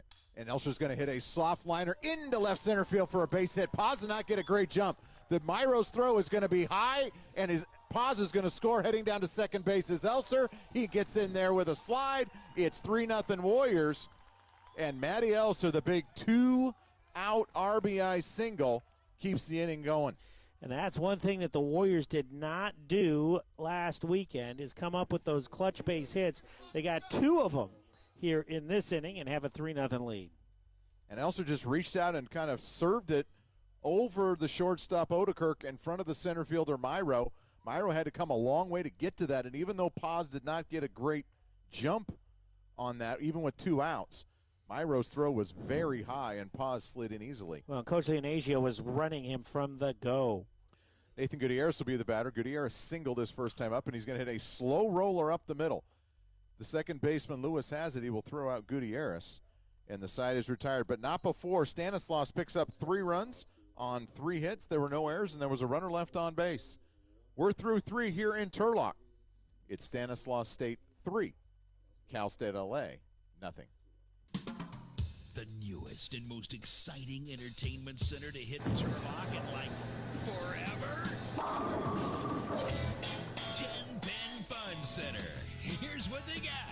A game arcade. Public and private bowling lane. 2-story laser tag stadium. Deadwood Social Restaurant and Bar. Party rooms and event packages for kids. The Skybox private room for special events. The beer garden with bocce ball and fire pit. Call to book your next family or corporate event. 209-850-8500. Or visit them on the web at 10pinfun.com. 10 Pin Fun Center, 3700 Countryside Road, Turlock's newest and best entertainment venue. Back here at Warrior Ball Field, Stanislaus with a fresh 3-0 lead, coming off 3 runs in that last inning. Clutch hits by Paz and Elser, and the Warriors using the depth of their lineup to pick up 3 runs, put a crooked number on the board, and give Tinsley a little bit of a cushion. Got an update from UC San Diego. Ashley Hansen just hit a 3, and the Warriors have a 46-43 lead late in the third quarter. We're giving you double sports play-by-play action. So if we ask Terry for double money, what do you think we're going to get? Nah, probably not. Probably not. Probably not. It was worth a shot. I thought I'd try. Hey, we might just stay here tomorrow if the women make the finals, and we'll just call the game from here and put it on the radio. Why not? I got nothing to do tomorrow night. My wife's gone all weekend. I've got stuff to do. My wife is still sick. I need to take care of her. Can we put it up on your big screen at home, and we'll just bring all the gear? There you go. She'd love that. Oh, I'm sure she'd be thrilled. It'll be Lewis, Pacheco, and Zardoni as Tinsley's been staked to a 3-0 lead, and the first pitch to the Golden Eagle second baseman misses outside, ball 1. Lewis popped out to shallow right field his first time up.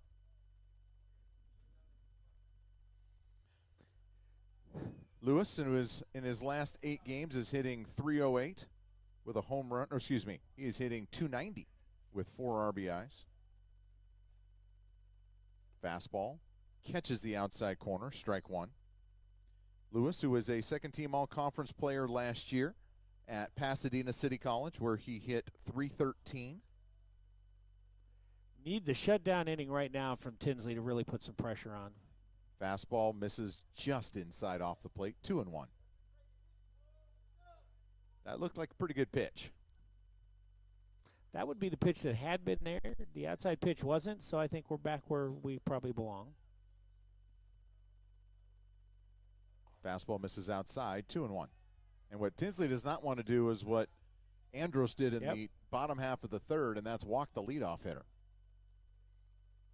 We say, though, you walk the leadoff hitter, bad things happen, and it costs UC San Diego, I've got my basketball brain going. Cost Cal State LA 3 runs. Pitch is fouled back to the screen. Lewis just got a piece of that. He's got a good-looking swing, but I don't think he's got the power to really I don't think he's going to leave the yard, so just come into him right now. And I would say he doesn't strike out much, but he struck out 13 times in 60 at-bats, which to me is a little bit surprising as quick as his bat is. Pitch is fought off, foul off to the right as that came right inside on the hands of Lewis. Now, in contrast, Tinsley starts inning number 4 with only 34 pitches. Yeah. He's thrown 6 here. 3-2 the count to Lewis. Andros has already hit almost 70. Fastball swung on and missed, strike 3 as he threw the fastball right by Lewis. That is strikeout number 5 for Tinsley. And considering that he's got 5 strikeouts in his 41 pitches, he is being incredibly efficient. Well, you know what? I think that may be our first 3-ball count of the night for Tinsley. I don't think he's had another one. Yep. Pacheco will be the batter. Alan Pacheco struck out swinging his first time up. And Tinsley's not a lot of fun for anybody, but especially for left-handed hitters. And he's going to shoot one out into left field, chasing over it is Gardner. It's going to slice to him, and Jace Gardner's going to make the catch chest high for out number 2. Well, Pacheco hit that hard, but it ended up in the glove of Gardner. And you know when you go strike out, 1 pitch out, it kind of balances out in a hurry how many pitches you throw. Yes, it does. And he's had a number of first or second pitch outs. Zardoni will be the batter, the cleanup hitting DH, struck out looking his first time up.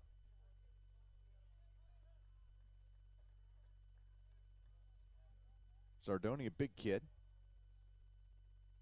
And he's going to shoot one out into center field, coming in his bunker. He will get there. He will make the catch. Another 1 pitch out. And it ends up being a 9-pitch inning for Tinsley. Nothing doing for the Golden Eagles here in the top of the 4th. We're going to head to the bottom of inning number 4. It's the Warriors 3 and the Golden Eagles nothing. Looking for something to do, places to go, and things to see in the Turlock area? Turlock Direct magazine features local companies, advertises fantastic events, and contains coupons of all kinds. If you live in the Turlock-Denair area, a Turlock Direct magazine lands in your mailbox. Look for your copy every month. Interested in advertising to 30,000 addresses? Check out their website at turlockdirect.com or call Jamie at 675-7636. Turlock Direct magazine. Every mailbox, every month. Back here at Warrior Ball Field, Stanislaus behind Ryland Tinsley has blanked L.A. through 4, put up a crooked number in the bottom of the 3rd themselves, and now come back to the plate as Tinsley gets a quick 9-pitch shutdown inning that included a strikeout and 2 1-pitch outs. And for the Warriors, they're going to start out with Grant Victor, Jacob Garcia, and Grant Bunker. Victor got a walk in his last inning, and that's got to feel like a victory. So yeah, he is. It's been a struggle for Grant, and it's been a struggle this year for Grant. It was a struggle last year down in L.A. He went 0 for 12 in that series. So for Victor, just getting on base right now, as you said, is a win. For Grant, that was his 11th walk. His on-base percentage is .296. First pitch is fouled back behind the Golden Valley Health Center broadcast booth, strike 1. Which for a guy hitting .098, that's pretty good. You will take that and know that you've got some good things coming. Again, we said Victor is a good hitter. He hit .333 last year. Squares to bunt, pulls the bat back, and takes a pitch high and outside, 1-1.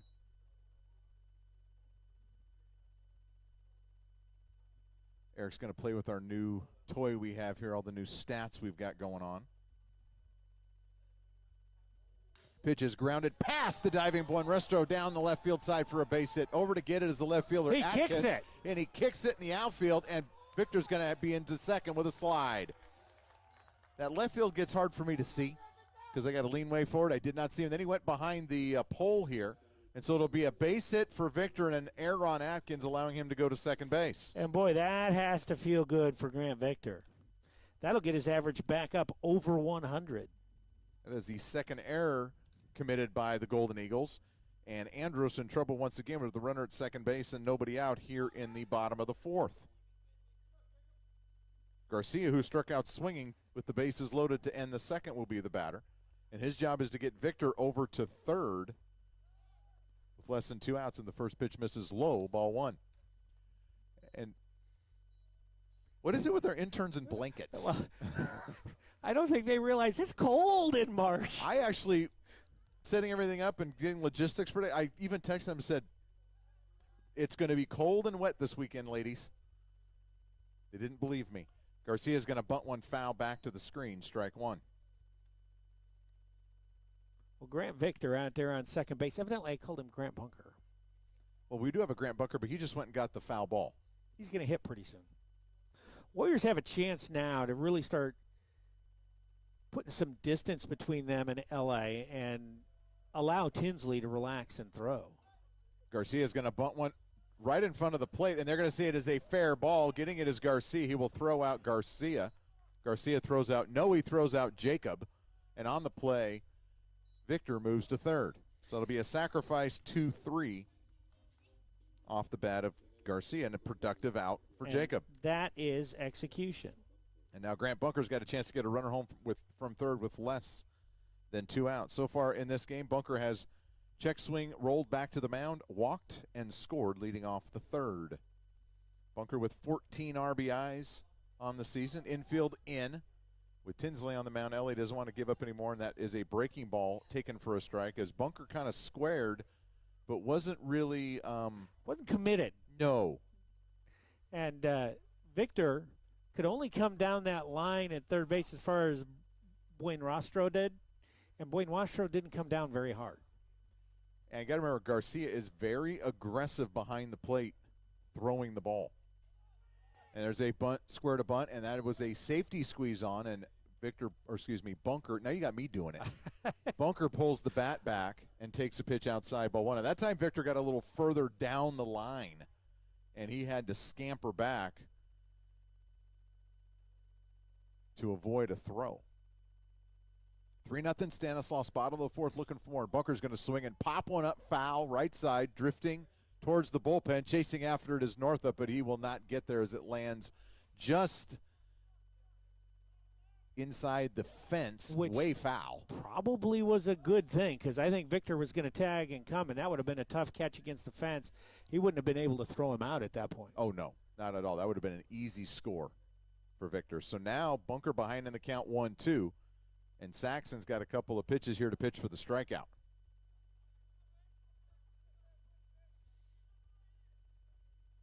1-2 pitch, fastball up and away, 2-2. That was kind of a show-me pitch. Now I think you're going to see that hard slider. He doesn't want to go behind 3-2, so he will come somewhere around the plate. But he does have first base open. I think you see the hard slider right here. There it is, and Bunker fouls it back as he hung it. And Bunker'd love to see that pitch again. You're allowed to be right on that one.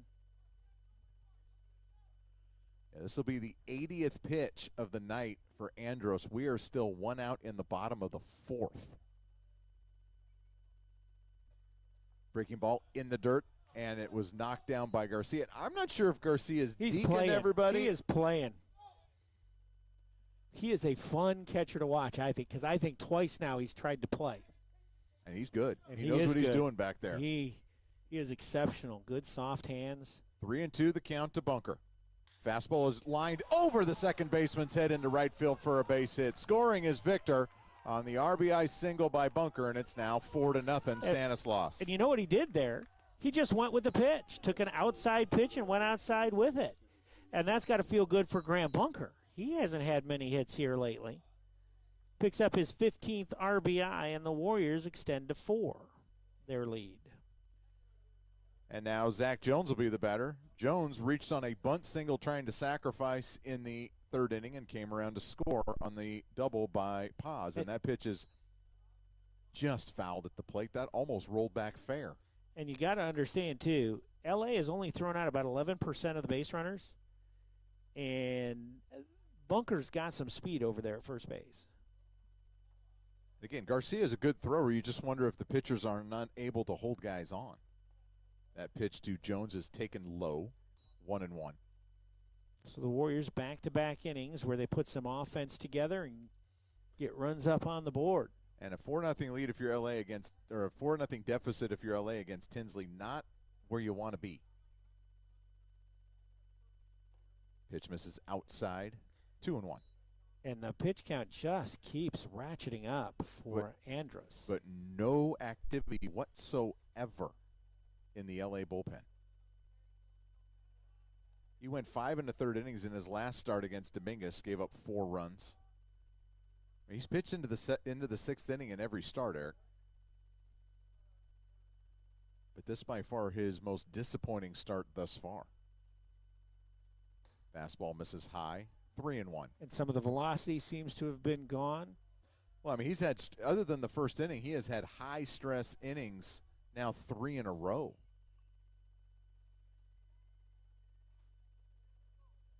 And they're going to chase Bunker back to first. Again, way behind in the count at 3-1 again.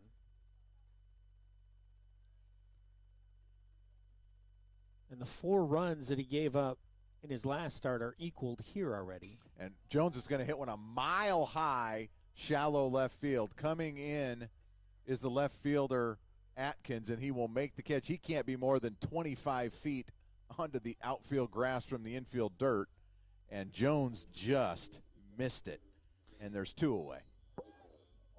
And Jace Gardner will be the batter. Gardner is 0 for 1. He has walked, been picked off, and struck out. Bunker's still the runner at first. A run in. Warriors lead 4-0.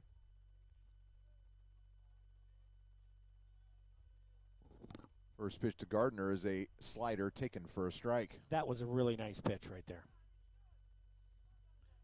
I mean, you got to think he's going to be really close to or at 90 just to get through the 4th inning.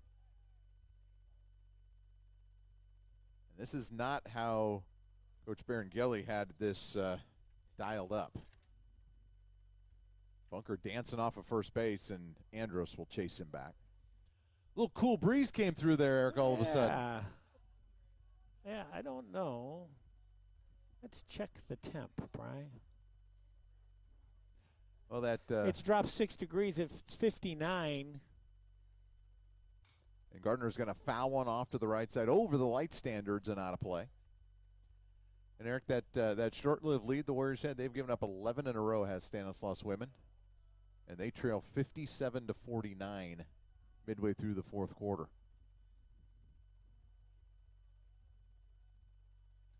I'd probably get Gardner started. Bunker is going to be picked off as he jumped, and Andros expected it, and they're going to chase him, and he will be tagged out by Lewis, the second baseman. Caught stealing. Second time the Warriors have been picked off / caught stealing to end an inning. For Stanislaus here in the 4th, they pick up a run on a couple of hits. No errors, nobody left on base. We are through 4 here in Turlock. It is the Stanislaus State Warriors 4 and Cal State LA Golden Eagles nothing. Ulrich Real Estate has been serving the Turlock community for nearly a decade, and they specialize in residential, commercial, and ag real estate and are one of the top producing agents in the valley. Working in a broker-direct relationship means lower commissions and the opportunity to buy or sell your property quickly and at a good price. Troy is a lifelong Turlock resident and can be reached at 678-5325. That's 678-5325. Or online at ulrichrealestate.com. Ulrich Real Estate, providing expert real estate brokerage services in a simplified, down-to-earth way. Top of the 5th inning, line score reads for Stanislaus State. 4 runs on 6 hits, no errors. For Cal State LA, no runs, 1 hit, 2 errors. And it'll be the 5, 6, 7 hitters. It'll be Northup, Myro, and Buenrostro to face Ryland Tinsley, who, as we said, has scattered just a kind of a looping double down the left field side, the lone hit he has given up tonight. So the Warriors now twice ending innings on the base paths, getting picked off / caught stealing. and it's your two best base runners that have done it. You hope that doesn't come back to haunt you with a 4-0 lead. You feel pretty good right now, but it's a lot of baseball to go. We're not even at the halfway mark yet. Ryland Tinsley up on the bump. He's going to face Northup. Jacob Northup grounded out to shortstop. His first trip.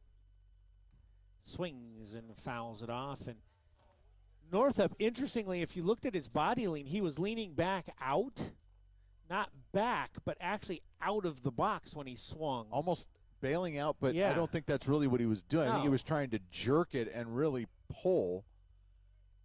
0-1 the count. And a pitch he probably should have hit hard. He barely got a piece of. And that one he fouls off down the right side and out of play. Kinda And if you look, did you see what he did?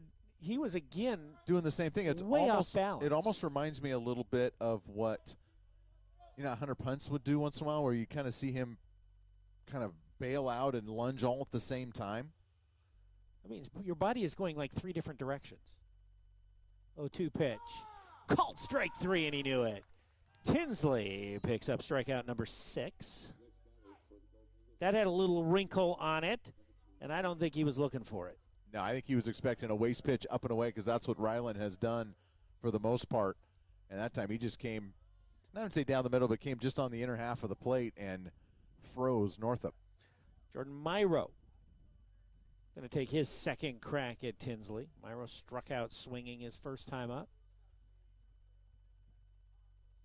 Myro, the center fielder, swinging at the first pitch and fouls it off. Well, they're aggressive, I can tell you that. Well, 47 pitches for Tinsley thus far, 35 for strikes. Said he's only had one 3-ball count the whole game. Just going right after guys.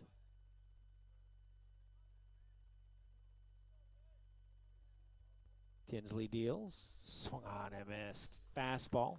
And Myro's been tardy, especially the more it elevates, the later he is.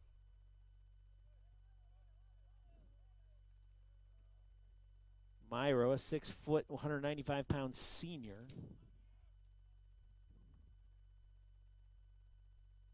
Fouls that one straight back into the netting.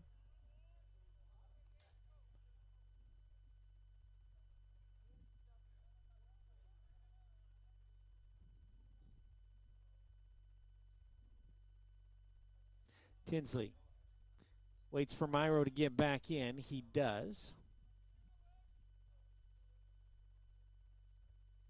And the pitch.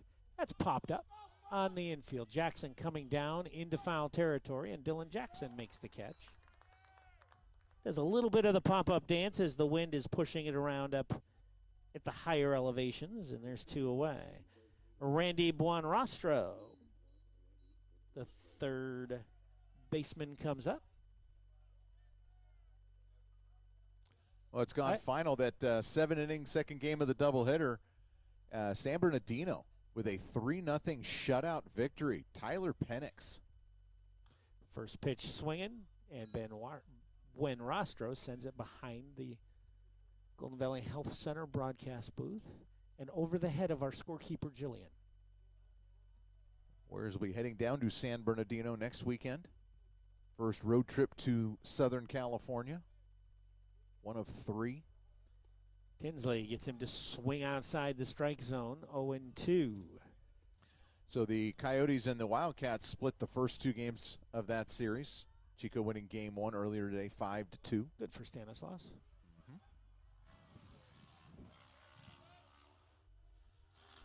0-2 the count to Buonrostro, and he hits it high and deep left field. Wind's going to knock it down, though, well short of the track. Gardner is there and makes the catch. So another 1-2-3 inning for Ryland Tinsley. In the inning, no runs, no hits, no errors, nobody left on. Going to the bottom of the 5th, it's 4-0 Stanislaus. I'd like to take just a second to talk to everybody out there about Carrie Unternayer Dentistry. My name's Eric Davis, and Carrie has been the dentist for our family for over 4 generations. He's handled braces, he's handled cavities, he's handled cleanings, he's handled major dental work.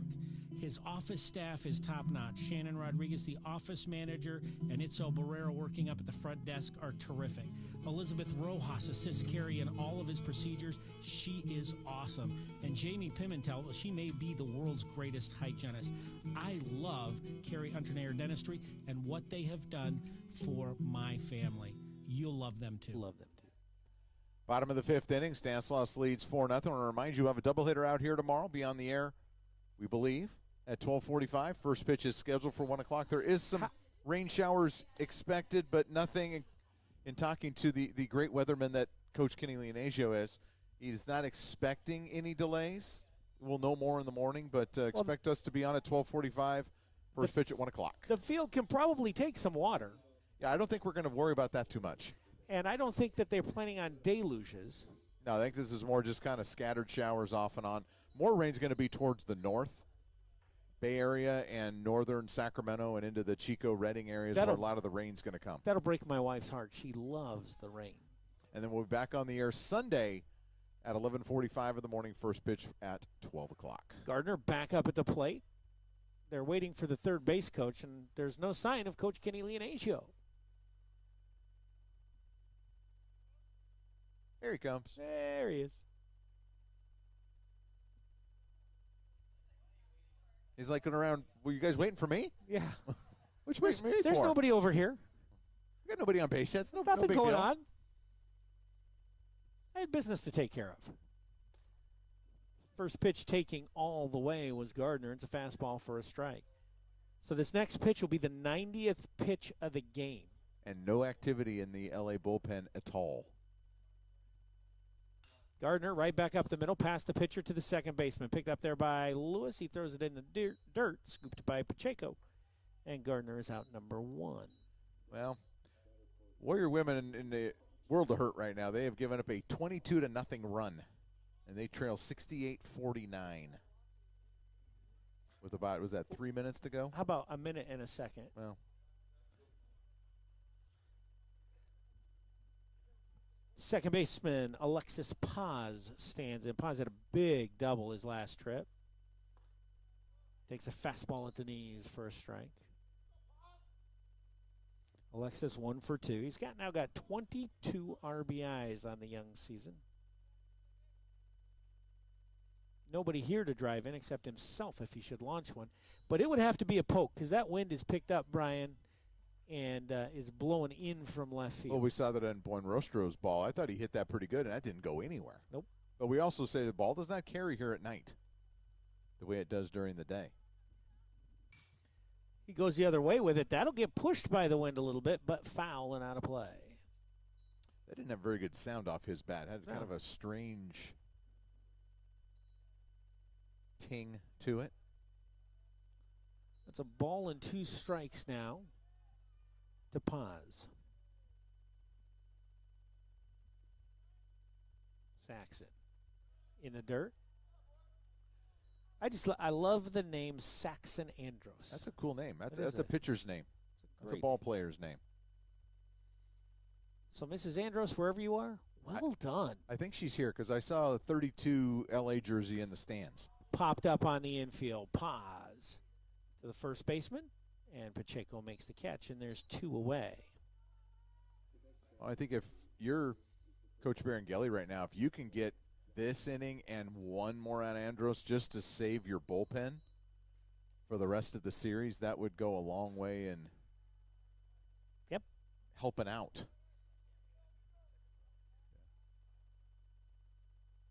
Dylan Jackson swinging at the first pitch. It's at high in the air center field. So all fly balls go to die tonight. And Myro doesn't even have to move. And that's the first 1-2-3 inning for Andros tonight. No runs, no hits, no errors, nobody left on. We've played 5 full.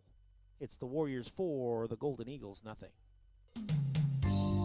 This is Reggie Wright of Blue Chip Broadcasting, and when life has thrown me curveballs, I have enjoyed peace of mind knowing that Winton, Ireland Strawman Green Insurance Agency has a game plan in place. Having served the Turlock area since 1913, Winton, Ireland Strawman Green has the experience I can count on in crunch time. Specializing in risk management and cost containment services, they provide access to most major insurance carriers to best serve your needs. Winton, Ireland Strawman Green is there when it counts. You can call 209-667-0995 or find them on the web at wisg.com. Don't let your season get away. Call Winton, Ireland Strawman Green today. Top of the 6th inning here in Turlock. It is a 4-0 Stanislaus lead. And Eric, we got a big fundraiser coming up here at Stanislaus State 2 weeks from tomorrow. Is the annual crab feed. And if you have never been to you and I have both been to the crab feed. It is a great event. Lots of good crab. And Blue Chip Sports is running a contest to give away 2 tickets to that crab feed. We want to give them to you. All you got to do is follow us on our Twitter page, our Twitter feed, or on Instagram. And if you follow us on Twitter, just retweet the tweet. That shows the crab feed promotion. So follow us and retweet, or if you do follow us, retweet, and you will be in the drawing. If you're on Instagram, follow us and say #crabfeed. Yep. And you will be entered into the drawing. Winner will be picked Sunday afternoon during the 7th inning stretch. Rylan Tinsley's first pitch misses just outside. Noe Garcia hit one on the ground over to Gutierrez at first base. Tinsley comes to the plate, swung on, that's chopped. 2 hops. Running throw by Grant Victor is in time, and the shortstop makes the play, and the leadoff batter is out once again. I think Victor, recognizing it was the catcher running, took his time and got the out. And we should probably tell everybody, if they don't know what our Twitter handle is or our Instagram page, our Twitter handle is @_Blue Chip Sports, and our Instagram is BC Broadcasting. Follow us today. First pitch is lined into left field. That's going to be a base hit by the only guy that can. And he's going for 2 again. Here comes the throw to second base. And Alexis Paz couldn't handle it. They had him at second base, and Paz drops the ball. Good throw by Jace Gardner. But what we end up with is the second double into left field by the number 9 hitter who hadn't been hitting his weight. He is now. Back-to-back doubles into left field by the number 9 hitter, Nick Atkins.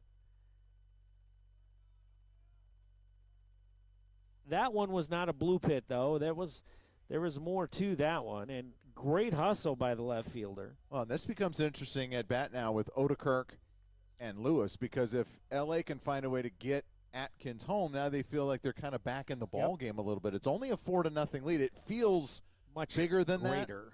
Usually that's how it feels with Tinsley on the mound. First pitch swinging and missing is Odekirk. Odekirk is fouled out to first base and grounded out to shortstop. Ooh, feel that breeze coming in. It is definitely cooled off. Yeah. Yeah, I give you that. So final score from the CCAA semis in basketball, though Stanislaus State Warrior women fall to UC San Diego 73-53. And it was 49-49 at one point. It was 49-46 Stanislaus. Popped up, fouled out of play. 0-2. That's a 27-4 run. Oh, there we go. The Warriors went 2 for 20 in the fourth quarter, and San Diego went 10 of 12, including 6 of 7 from 3. Yeah, that'll switch things around. That's a 30-7 quarter. 0-2 pitch from Tinsley, looking for the strikeout right here, and he just misses off the outside. Good pitch by Rylan. Well, he threw it right where he wanted to. Yep. It is a Odekirk kept the bat on his shoulder. A little bit lighter crowd tonight than normally on a Friday. I think the weather may have something to do with that. A little cooler.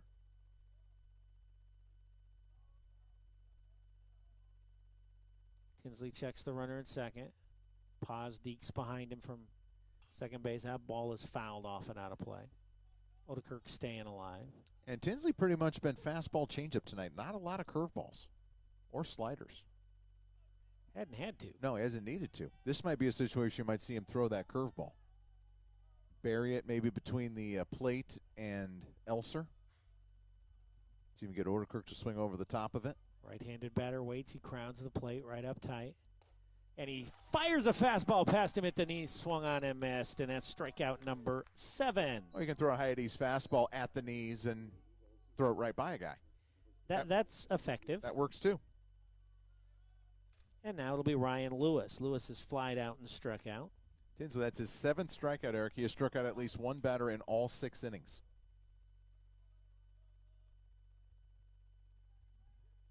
Second baseman waits. Deep breath by Tinsley, and now the pitch. Just off the inside corner. That inside corner has not been there tonight. And a little frustration from the Stanislaus faithful. Might be able to hear that on our ambiance mic. Ambiance. Tinsley, long look into the catcher. Elser finally gets the sign and comes set. Checks the runner, comes to the plate. And that one is lined into right field, but Garcia is there. Quickly gets to it and gets the ball back into Gutierrez, and it's a 90-foot advance. Well, it's the first guy to get a base hit other than Atkins in this ball game. First time Tinsley has had 2 runners on in 1 inning. And now the dangerous Alan Pacheco, the lone Cal State LA starter that has a home run this year, comes to the plate with 2 on and 2 out. Pacheco struck out and flied out. Left-handed hitter. And it's going to be a hard ask to get the ball out of the ballpark tonight. Big ask.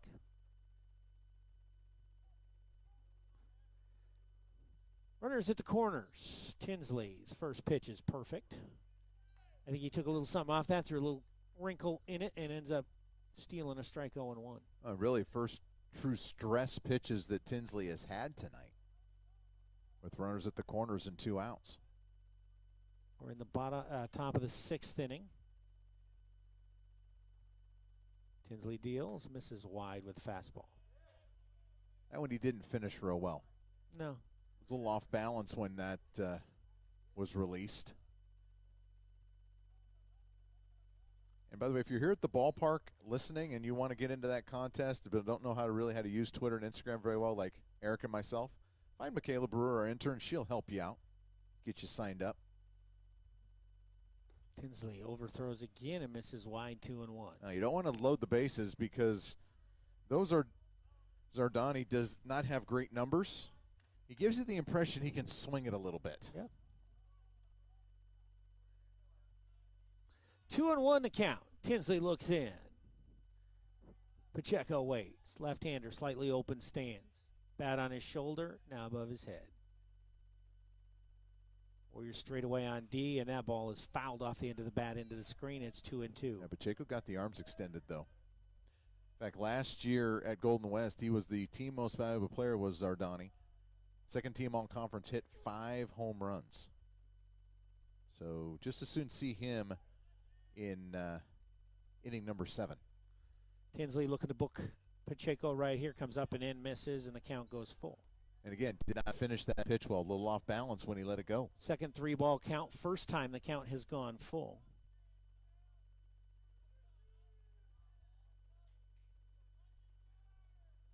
Maybe the second.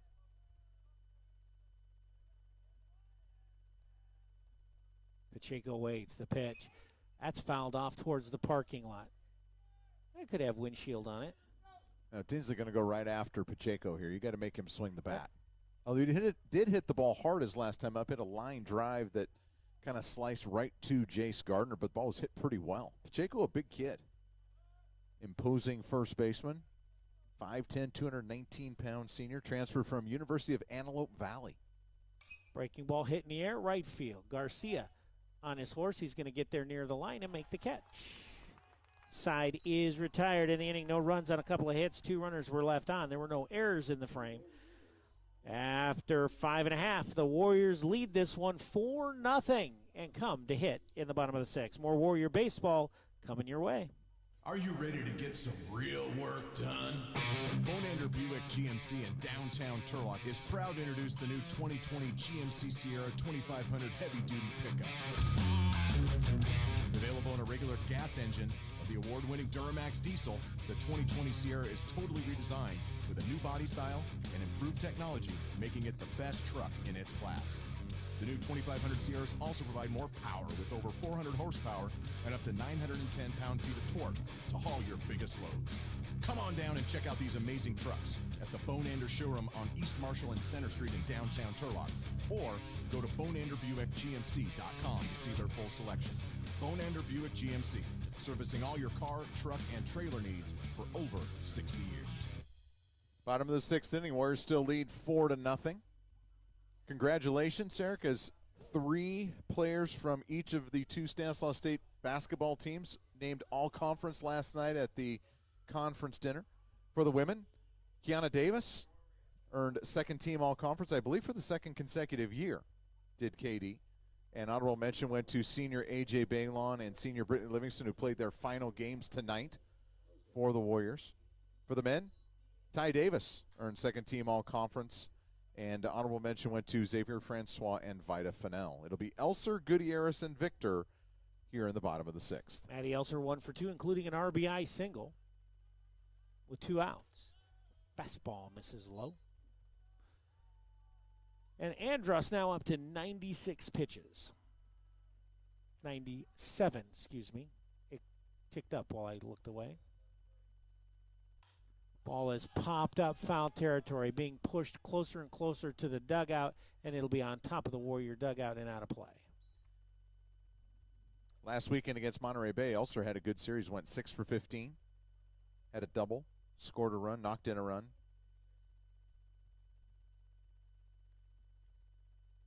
Matt really having a fine offensive year this year. After getting off to a very tough start.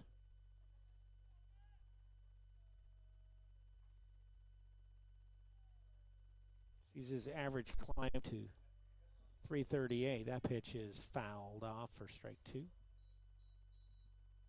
That's not right. No, 292. 292. Looking at the wrong column. There's a lot of columns to look at now, though. He could jump it up with a good night tonight. He could get to 300. Fastball just misses outside, and it's 2-2. Wow. That's a pretty good pitch. Yes, it was. Andros now at 100 pitches, and well, a couple guys ran down to the bullpen, but they're just sitting down there shivering. They just wanted to know where it was. Yeah. Just see in case. how much colder it was down there. Yeah, they came back and said, Coach, it's way cold down there. I'm good. Let's go back to I wonder the if the dugout. Fox is still down there. Andros deals. Chop towards the third baseman. Going back on it is Buenrostro. His throw across the diamond in time. And Matty Elser is retired. That is the 5th consecutive batter retired by Andros. And that'll bring up Nathan Gutierrez. Gutierrez 1 for 2. He had a single back in the second inning. Have I told you the story that my wife actually on a walk this week saw another red fox? Really? Could have been the same one. It's a Who population knows? explosion. Could be. You never know. We are living in the wild. We got a hawk out in center field. Fox is running across the diamond. And Golden Eagles playing baseball. There you go. You have to be a warrior to fight for your own ground. Pitch is in the dirt, taken nicely by Gutierrez. Nathan has not gotten a whole lot of chance to play out in the field. He is 3 of 10 so far this year. He had a lower leg injury early in the season, and they've been very careful with him in that cold weather. He has some pop. Swung and fouled off behind the plate. A lot of pop. And when he swings, he lets out a lot of shaft. Doesn't hold anything back.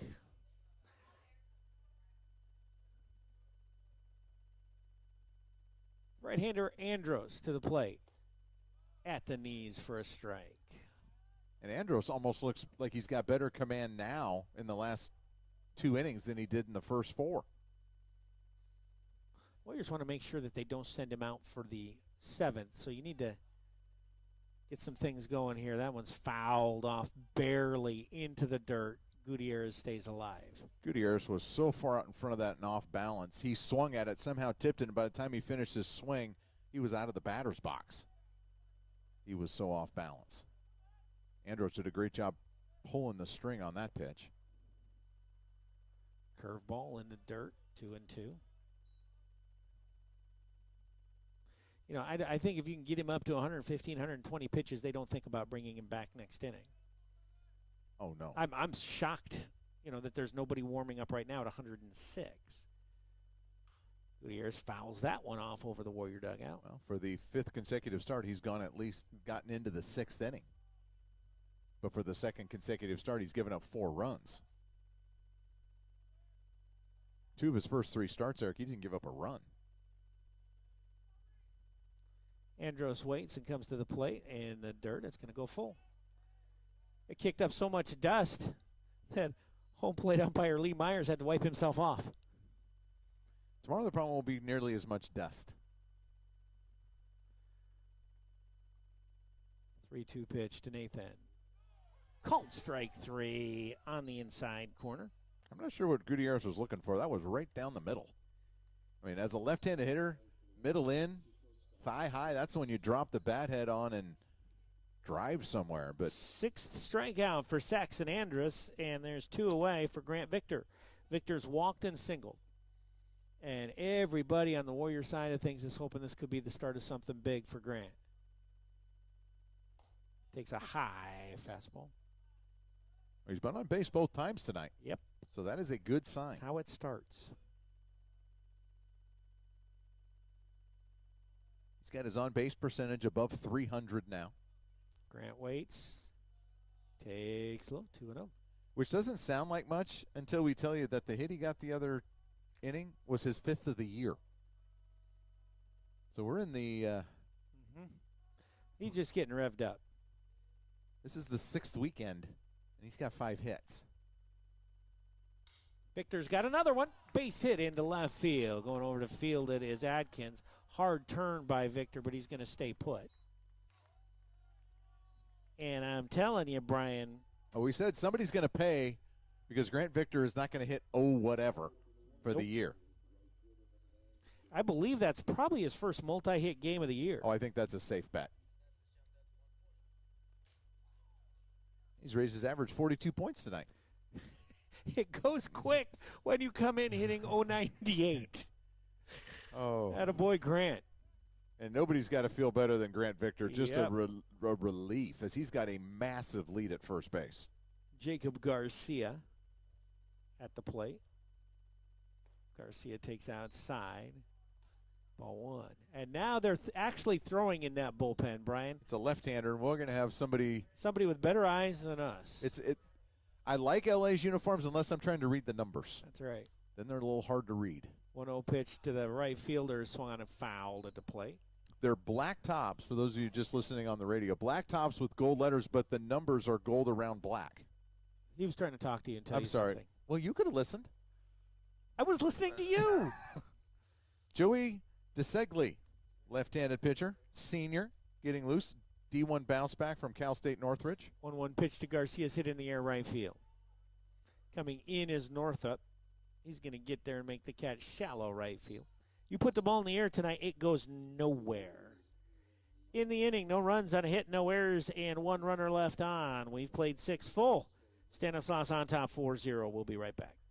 If you own a business, you protect your interest with liability insurance, property and casualty coverage, and of course a workers' comp policy. But are you really totally covered? Did you know that half of all companies reported at least one data breach involving customer and employee information just in the past 12 months?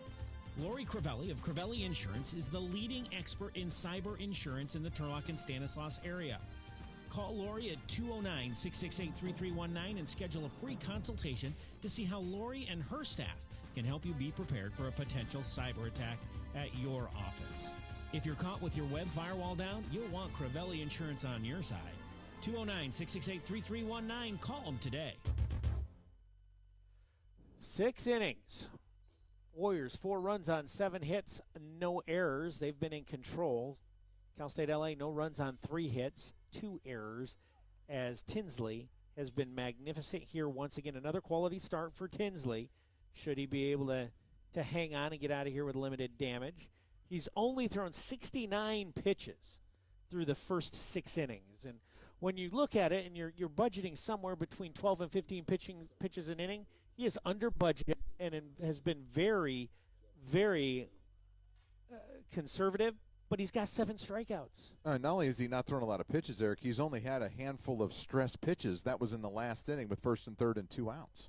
You know what it also means? He's had 0 walks. That's a big deal. It'll be Zordani, Northup, and Myro to face Tinsley. First pitch to the designated hitter for Cal State LA is fouled off to the right and out of play, strike 1. And I really wonder how many batters he has started out 0-1 to. I would say it's a high percentage. there aren't many that he's gone ball one. Well, basically, he's faced now 22 hitters. And I'll bet you we're at least 15, 16 first pitch strikes. Oh, I think you're being conservative. Well, I mean, that'd be only 6. I am You not went sure I stump ball remember one. 6. Of course, I don't remember my own name most mornings, so don't listen to me. 0-1 pitch is swung on and missed, strike 2. Wow, he broke him down with that. Yeah. Took something off of that pitch, and Zordani way out in front. Zordani has struck out looking and lined to center.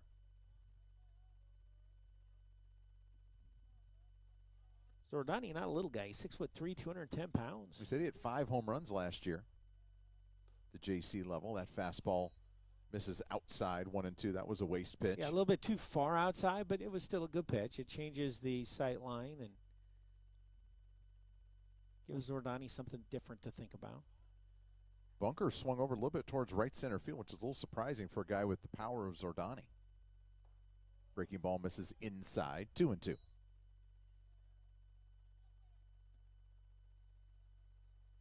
I think the key tonight, Tinsley got through that first inning so quickly.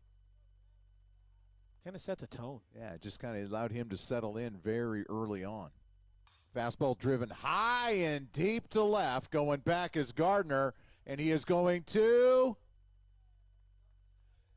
not make the catch. It is a home run. It was in his glove. That's why he sat there and looked at it for so long. And it is a home run for Zordani. We said he's got power, and it's now a 4-1 ball game. Now, Tinsley tried to come in, and Zordani dropped the bat head and hit it into the wind and hit it out over the short porch down the left field side. Gardner got there, but he couldn't hang on to it. And for Tinsley, there goes the shutout, and it's 4-1. But I think that's where Gardner got there, and I'll have to ask him, but I think he had it in his glove. Ball is cued off the end of the bat, and Gutierrez makes a mistake, but Tinsley hustling over gets there in time. Gutierrez went for a ball that he never should have. Paz, the second baseman, came across to field it, and Tinsley, the good athlete with good hustle, got over to cover on the 4-1 putout for out number 1. Well, that's just, Nathan hasn't played a ton of first base at this level. And he's aggressive, and he just a little over-aggressive there, but his pitcher bailed him out. And he's a two-way player, so not a lot of work at first base. Jordan Myro will be the batter with 1 out. Myro has struck out and fouled out to third. So 4-1 now on the home run by Zordani, and the first pitch to Myro is taken at the knees, strike 1. Myro last year hit .252 with 3 home runs and 32 RBIs. He began his collegiate career at UCLA. Hey.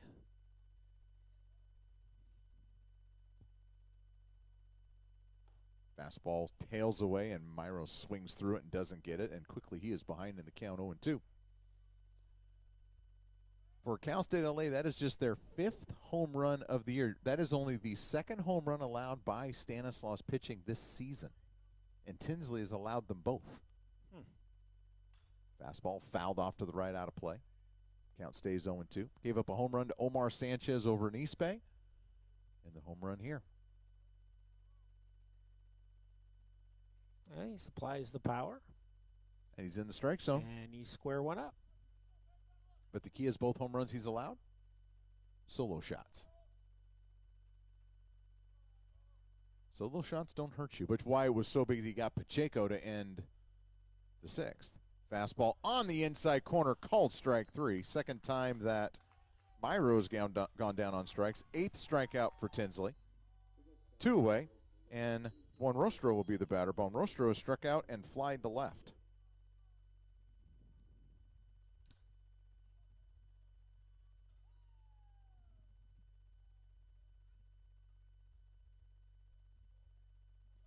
Buenrostro, third baseman, open stance. Takes a fastball at the knees, strike 1. Well, Tinsley got right back in the strike zone. I'm telling you. No messing around. The outfield plays a little bit shallower than normal all the way around, but everybody playing straight away right now. 1 strike pitch, swung on a miss, strike 2, and he was late. Very late. And that was that tailing fastball, that 2-seamer Tinsley throws that just tails away from the right-handed hitters. And now Tinsley 1 pitch away from getting the Warriors into the dugout in the 7th. That pitch is fouled back to the screen. Wow, barely got a piece of that.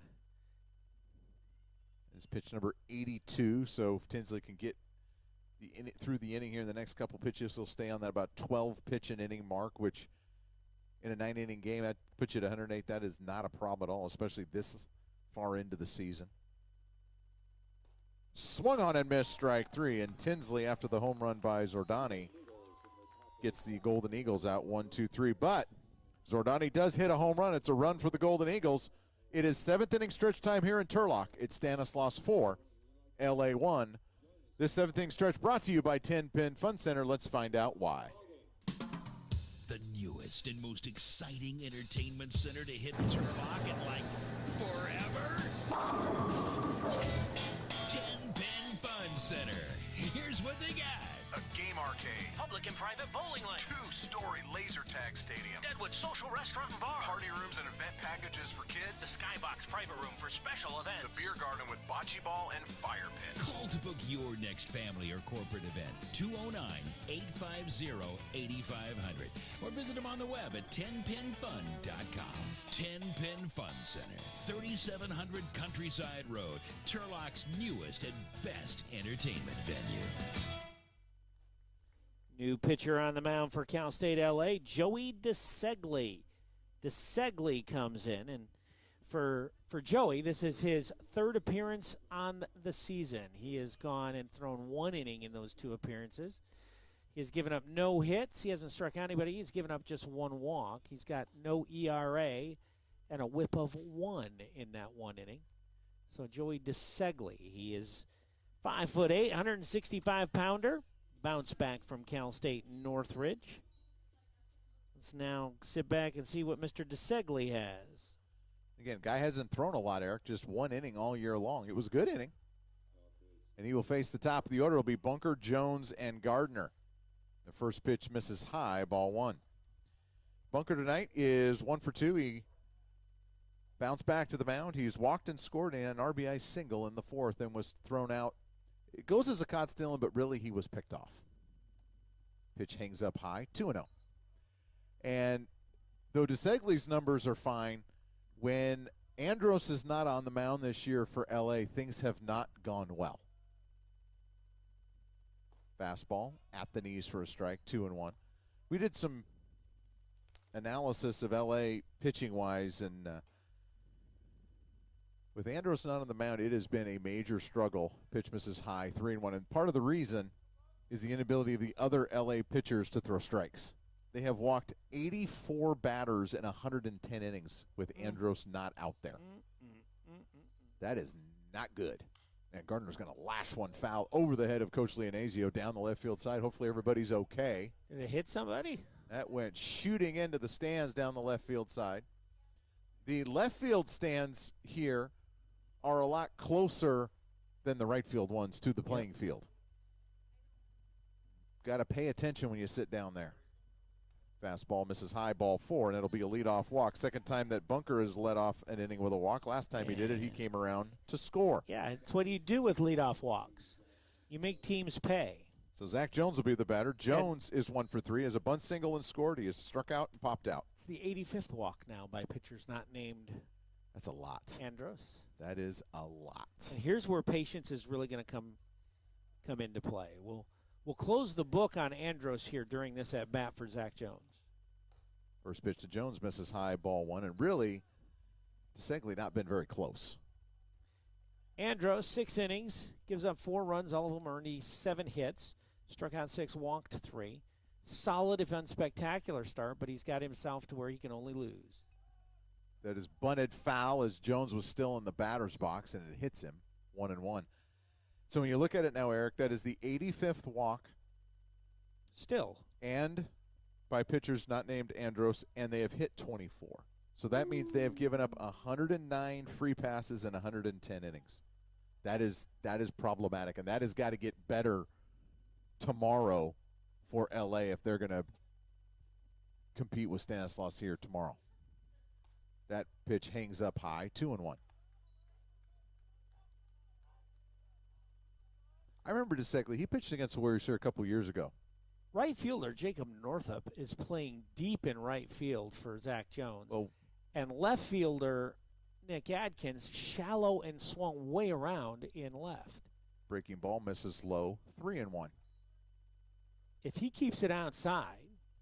If Jones has shot one over when Rostro, the third baseman's you don't even have head, to shoot. You can hit a ground ball past him because he's 25 feet off the bat. if it's a hit with any velocity, it's going to roll all the way into the corner. 3-1 pitch. Catches the outside corner, strike two, and that's the pitch he could have done that with. Yep. Could have shot that down the third base side. Literally, there's nobody there. He is past the cutout towards shortstop. This is a big shift on the infield. 3-2 the count to Jones. We'll see if Bunker takes off. He does not. Breaking ball hangs up high, ball 4, and it's back-to-back walks leading off the bottom of the 7th. So DeSegli has come in and hasn't really restored any calm and coming out for a visit to the mound. I don't think that's Baron Geely. I think that's the a pitching coach, I believe. Pitching coach.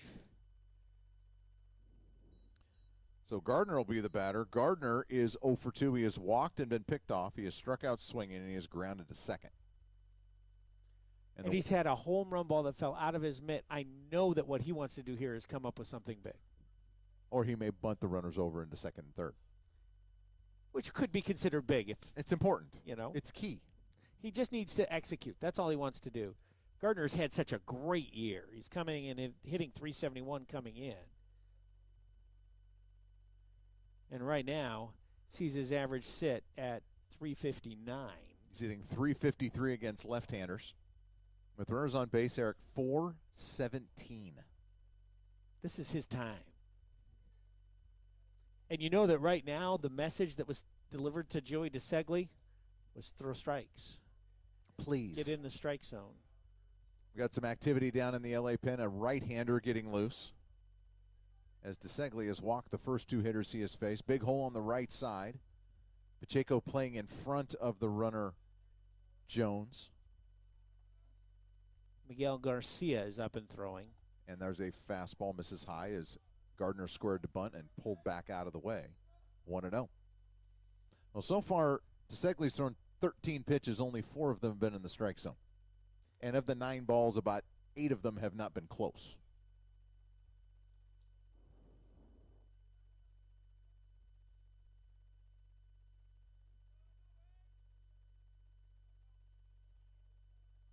Corners in, middle infield, double play depth. Outfield straightaway. That is a bunt up the third base side. Nice bunt. When Rostro's got it, he will throw to first just in time to get Gardner. Gardner thought he beat it out. So very close. It'll be a sacrifice, 5-4. Moves the runners both into scoring position. Second and third with 1 out, and Alexis Paz will be the batter. Gardner got down the line in a hurry. Paz is 1 for 3. He is struck out looking. He had an RB 2-run double in the third and then popped out to first. Well, who do you want fifth. up at this point in time? It's your team's leading RBI man because this is prime RBI. And the infield will be in, and the first pitch is a slow breaking ball that Paz cannot wait for, and he swings and misses strike 1. Well, he's trying to get that 1 run right back. Paz hitting .471 this year against lefties. And the infield end for Buenrostro, this is not a lot of fun because Paz has got thump in his bat. Bunker the runner at third, Jones the runner at second. Excellent speed on the. Atkins still really in left field. And Paz swings over the top of a breaking ball that broke him down, and now he's behind in the count 1-2. He was trying to pull that pitch. He's trying to hit that pitch where Zardoni hit, and DeSegli kind of softballing Paz right now. We're just trying to add to a 4-1 lead here as we play the bottom of the 7th inning. Pitch, it hits Paz in the foot. That hurt. It hurt, but it's a 2-strike pitch, and you come in, and you were so far off the plate that even the Paz couldn't even get out of the way. That one hurts. That you could hear that one hit him. Look at it hit him in the ankle or right above the ankle. So is that 26 hit batters for? 25. So they have loaded the bases for free here. 2 walks and a hit batsman have loaded the bases with 1 out for Dylan Jackson. And Right now, the concern is Alexis Paz and making sure he's okay. Paz last year was the third baseman. This year he's moved over to second, where he's done a very nice job at second base. And just a fastball that got away. He was trying to come inside, and he threw it right at the foot of Paz. And that, on a cold night, that does not feel good. No. And Paz still in the crouch. He's getting up. We're going to see if he can head down. Little hobble. Getting better every step he takes. That's not going to look very pretty when he gets out of bed in the morning. You think he'll have some treatment? Oh, I think he's going to have some probably tonight before he leaves. Yeah. And it's going to be, in a lot of ways, it'll probably be better tonight than it is tomorrow. That's what I mean. It's going to hurt more tomorrow. That could cost him a start or two. And that's a big deal when you got your cleanup hitter. With 22 RBIs? 22 RBIs. So Dylan Jackson will be the batter. For Jackson, he is 0 for 3. He's reached on an error. He has struck out, and he has flied to center. Right now, the Warriors be happy with a fly to center. And against lefties, Jackson hitting 562. And that is impressive, A, because it's 562, and B, he's a left-handed hitter against a left-handed pitcher. And the first pitch almost hits him as it spins inside, 1-0. So 3 free bags. I'm going to guess this is DeSegli's last hitter, with the right-handed hitting Elser waiting on deck. Pitch misses outside, 2-0, and that was not that far off the plate. But when you've thrown 65% of your pitches for balls, did you just do the math in your head on that? I did. That's impressive. Breaking ball catches the bottom of the strike zone, 2-1. That was not what Jackson was looking for. He was expecting a fastball. He was looking to rocket something. Big hole out in left center field. And again, Atkins shallow and push way towards left center. Huge space down the left field line. And Jackson tries to shoot one there, and he shoots it foul off to the left. 2-2. Well, now Jackson's got a battle. Got to put the bat on the ball. Get it to the outfield. Because Cal State LA love to turn a double play here and get out of this inning with no damage. Warriors lead 4-1. They got the bases loaded with 1 out. Warriors left the bases loaded in the second inning. 2-2 pitch is that breaking ball, but that one drops low, 3-2. But it was really a good pitch. It forced Jackson to make a decision. And you can see him flinch. We'll see how much confidence DeSegli has in that breaking ball here, 3-2. It's been the best pitch he's had. From the stretch, the 3-2 pitch. Fastball popped up, shallow left field coming in as Atkins, who had played so shallow, and it ends up being an easy play for Atkins. Out number 2. When that ball left the bat, I thought that's going to be a tough play for Odekirk, the shortstop, but Atkins was so shallow that it was an easy play, and Jackson has an unproductive at bat, and there are 2 outs. The bases are still loaded. And Matty Elser, who's already got a 2-out RBI hit, comes up in another situation where they really need him to come through here. Elser is 1 for 3, does have that RBI. He's also had the goofy fielder's choice on the drop pop-up, and he is grounded to third. But they have gotten way too much free stuff in this inning not to cash something. Breaking ball in the dirt. Nice stop by Noe Garcia, the catcher. They either need another freebie or they need a base hit, because you can't get 3 free bases and come up with nothing. No, because that gets all the momentum back in the L.A. dugout. This is a shutdown inning for DeSeglin. Elser's going to drive one to deep left center field. Chasing it after his Atkins. He's not going to get it. It's going to roll all the way to the wall, and everybody's going to score. I think Paz is going to head home, and he is going to be safe as Garcia cannot hang on to the ball. And just what Alexis Paz wanted to do, run 270 feet with a bum ankle, and it's now 7-1 on a bases-clearing double by Matty Elser. Well, that's how you do it with 2 outs. You didn't wait. You took the first strike you saw, and you deposited it to the base of the fence in left center field, and you pick up your second, third, and fourth RBIs of the night, and the Warriors have breathing room. And all of a sudden, Matty Elser now with 19 RBIs. And Nathan Gutierrez will be the batter. Nathan's 1 for 3, is singled, grounded out, and struck out looking. So that's getting a 1-run back with a vengeance. Yes, it is. Well, you took advantage of the free 90s. You got 3 free base runners and they all scored. And that's where the defensive positioning, Atkins had no chance to get to that ball. And Gutierrez is going to lash one into center field for a base hit. Atkins, the left fielder, is going to cut it off. The throw is going to be cut off by Odekirk. Scoring from second is Elser.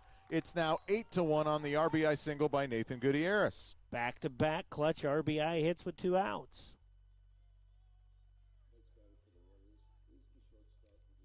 I can't even get my guys in fast enough on my scorebook, Brian. I know. I'm trying to hustle here to get that all done before Grant Victor comes to the plate. And Victor is 2 for 2. He has walked, he has singled twice, and he has scored.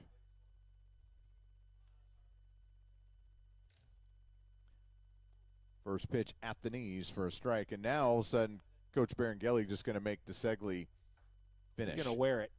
Yeah. Part of that is, you made your bet. You're going to lie in this one now. 3 freebies. Same pitch, same result, 0-2. So Victor now going to have to battle down 0-2. And the one thing Victor's been able to avoid tonight until this at-bat is 0-2. How did this whole thing start, Brian? A walk to the leadoff batter. And Victor's going to chop one at the plate to stay alive. You just cannot walk the leadoff batter.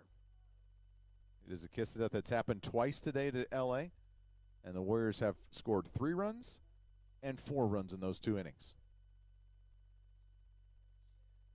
Pitch hangs up high, 1-2.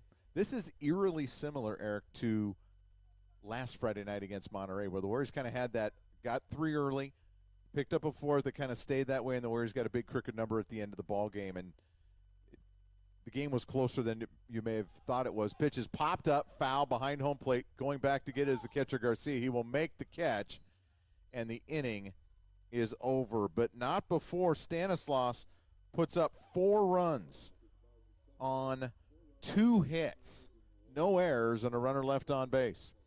We're going to head to inning number 8. The Warriors lead the Golden Eagles 8-1. Hey, you. Yeah, you. The one trying to sneak away and grab a snack before the game comes back on. I want to let you in on a secret. Like you, I'm an avid sports fan, and since my wife no longer allows me to leave the house bare-chested in face paint, I've discovered I can still go all out in support of my teams by visiting Crivelli's Shirts and More. Crivelli's carries all of the Turlock and Pittman gear you could ever need, including Letterman jackets. And they are the only officially licensed retailer of Stanislaus State. Family owned and operated, Crivelli's is located in downtown Turlock at 310 Main Street. They're open Tuesdays through Fridays from 9 a.m. to 5:30 p.m. and Saturdays from 10 to 3. So what are you waiting for? Head on down to Crivelli's on Main Street and gear up. Warriors pick up a big 4 spot in the bottom of the 7th. Not only did they not get the shutdown inning, they ended up falling 3 runs further behind. It is now 8-1 as Tinsley comes out to throw the 8th. For Ryland, he has been throwing the ball so well this year. I will tell you that Tinsley has gotten into the 6th inning 1 time and then beyond the 7th 4 times. As a matter of fact, he's got a complete game that he threw against Cal State East Bay where he only gave up 2 runs. He's on pace to do that or better it here tonight. So Tinsley to face the bottom of the order in Garcia and Atkins, and then right back up to the top where Odekirk awaits. Garcia 0 for 2. He is grounded out to the first baseman and hit a ground ball to short. First pitch from Tinsley to Garcia misses low, ball 1. Now, the one thing about Tinsley, he hasn't thrown a lot of pitches, but this late in the game, he sat a very long time in that cold weather. So we'll see how long it takes him to get loose. Fastball poured in there for a strike. I'm going to guess not long. Yeah, well, I think he felt it. That the first pitch had good pop on it. Yeah, it did, but it was a little off. He's strong. Fastball chopped slowly. Going to be a tough play for Victor. He's got the off-balance throw in time to get Garcia. Nice play by Grant Victor for out number 1. And Noe Garcia, a little bit smaller than normal catchers, but still a catcher. And he sat behind in that squad a very long time. For a long time. Especially in that last half inning. Here's the guy that is he's hurt the Warriors 2 for 2 with 2 doubles as a number 9 hitter who came in hitting 125, Nate Atkins. And we talked about the fact that not a lot of extra base hits for L.A., and that pitch is a changeup swung on and missed, strike one. Tonight they have 4 hits, 3 of them for extra bases. The 2 doubles by Atkins and the home run by Zordani. And the extra base hits by a guy hitting 125 coming in and 174. Only in baseball does that happen. Pitch misses outside, 1-1. It just seems to happen here a lot. Doesn't matter whether the Warriors have a good team or a bad team, it just happens. Adkins was 4 of 32 before this game. There is a breaking ball swung on and missed, strike two. And I don't think he's going to see another fastball. And Zordani coming into this game was 4 for 23.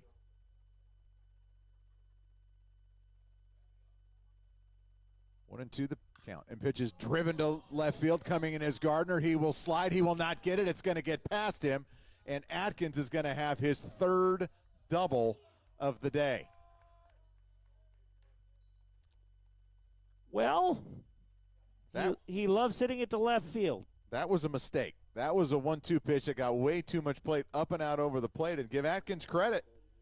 He put a good swing on it. Warriors going to have to pay attention to him tomorrow as well. What, you think he's going to be in the lineup? I think there's a good chance. My goodness. Back to the top of the order in Odekirk. Odekirk, who came in hitting .339, is 0 for 3, is fouled out, grounded out, and struck out. So if you're going to tell me somebody was going to have 3 doubles tonight, you know what I would have picked? The guy at the plate right now. 8-1 Stanislaus, runner at second, 1 out here in top of the 8th inning. First pitch taken for a strike.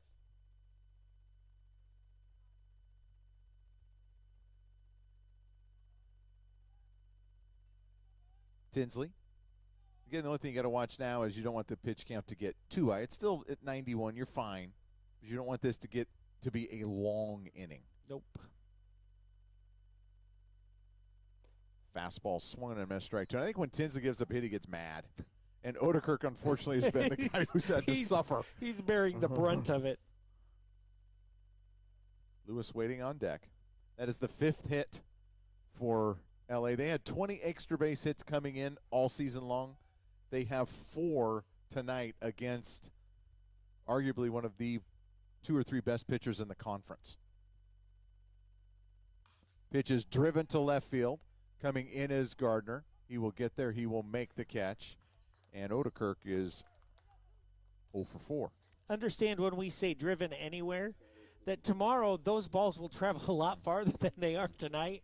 That was shallow left field. I know. And it looked like he hit it pretty good. That gives you an idea of how hard Zordani hit that home run. Yeah, that was a big boy home run.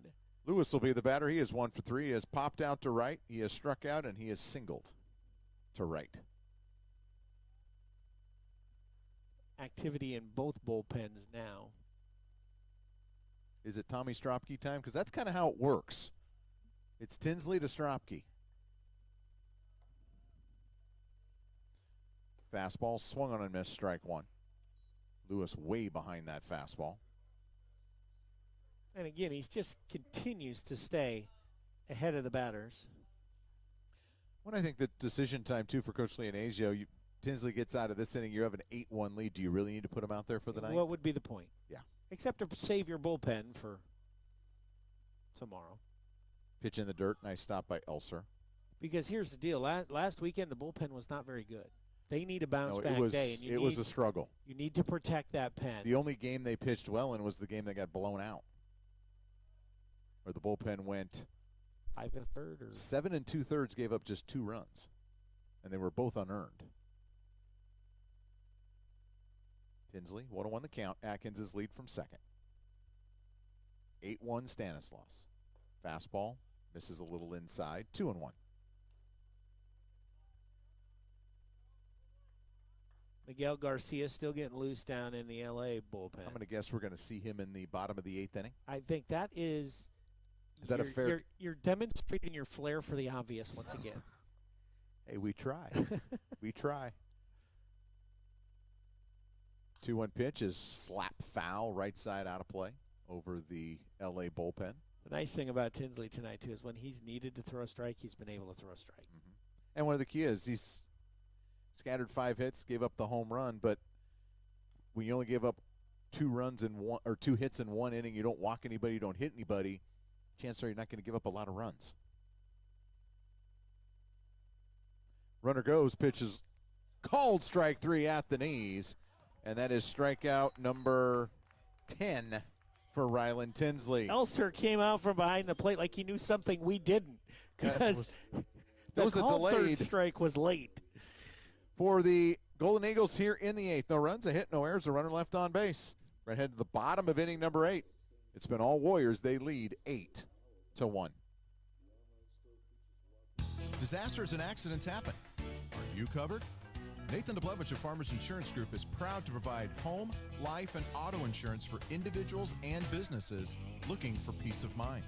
His offices are at 5 East Main Street in downtown Turlock and on Chabot Drive in beautiful Pleasanton, California. Call Nathan to schedule an appointment or find him online at ndfarmers.com.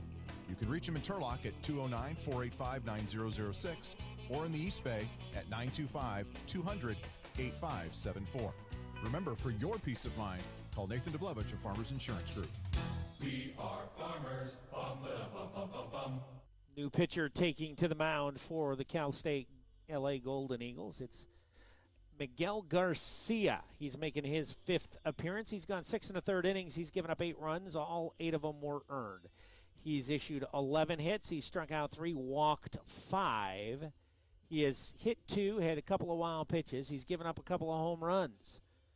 Got a 11.37 ERA and a 2.62 WHIP. And Miguel Garcia has been one of the pitchers for Cal State LA that has really struggled. His last outing last weekend against Cal State Dominguez Hills, he went in and he gave up 2 hits, 2 walks, and 3 runs. He has not had an outing this year, Eric, where he has not given up a run. Junior. And he is going to have to face Jacob Garcia, Grant Bunker, and Zach Jones. Tonight, Jacob Garcia, one of the few guys that has not been part of the festivities offensively. He is 0 for 2. He has struck out, sacrificed, and popped out to shallow right field. And so you realize what's going on here, right? You got Miguel Garcia throwing to Noah Garcia while Jacob Garcia is at the plate. Oh, gosh. Can so you I'm keep that say straight, Mark? No. Mark? Well, Mark? I have a cousin named Mark. I don't even First know. pitch misses out, or excuse me, is called strike 1. Wow. And it's only game 1, folks. We still got 3 more to go. Good. Jillian's looking at us going, oh, man, I hope I'm not here Sunday. Oh, she is here Sunday. Oh, man, that could be special. 1 strike pitch is hit slowly to short. Odekirk's got it on a nice hop. He'll throw out Garcia, and Garcia is 0 for 3. 1 away. And back to the top of the order, and Grant Bunker. Bunker today has been the rally starter and finisher. He is 1 for 2. He bounced back to the mound. He has walked twice, scored twice, and had an RBI single. Both of those walks leading off innings, and they come around to score.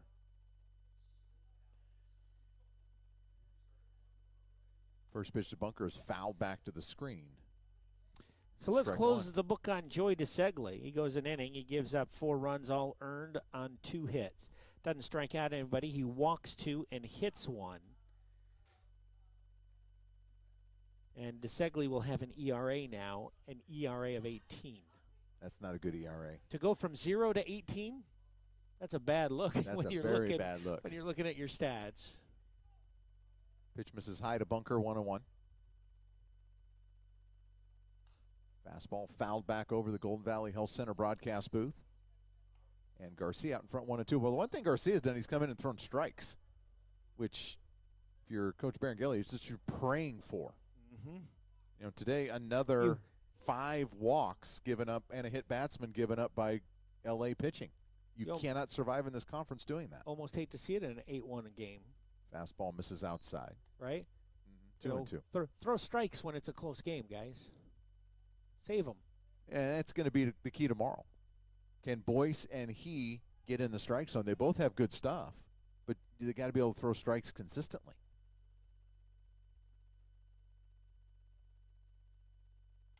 Breaking ball, fouled off to the right, out of play. Bunker stays alive, 2-2. Zach Jones waiting on deck. A 3-run third and a 4-run seventh, along with a single run in the fourth. They've given the Warriors an 8-1 lead. The lone run by L.A., a solo home run in the top of the seventh. You know what all of those runs have in common? Yep, I called them all. Yes, sir. Well, but it's 8-1 if we go to the ninth. The way you've called, especially the top half of innings, we won't be here much longer. No, that's true. I haven't called very many bottoms of the ninths. No, you did last Saturday, and you did it very surprisingly. Yep. In the game, the Warriors led 5-0. Well, I only did it one time. I wasn't responsible for the second one. Now we're going to blame that on Larry and Brad, especially Larry. Well, I'm not sure what that conversation was, but whatever it was, it's now lengthy. over. Yeah, for nobody on base, it's kind of a strange decision. So Garcia to Garcia.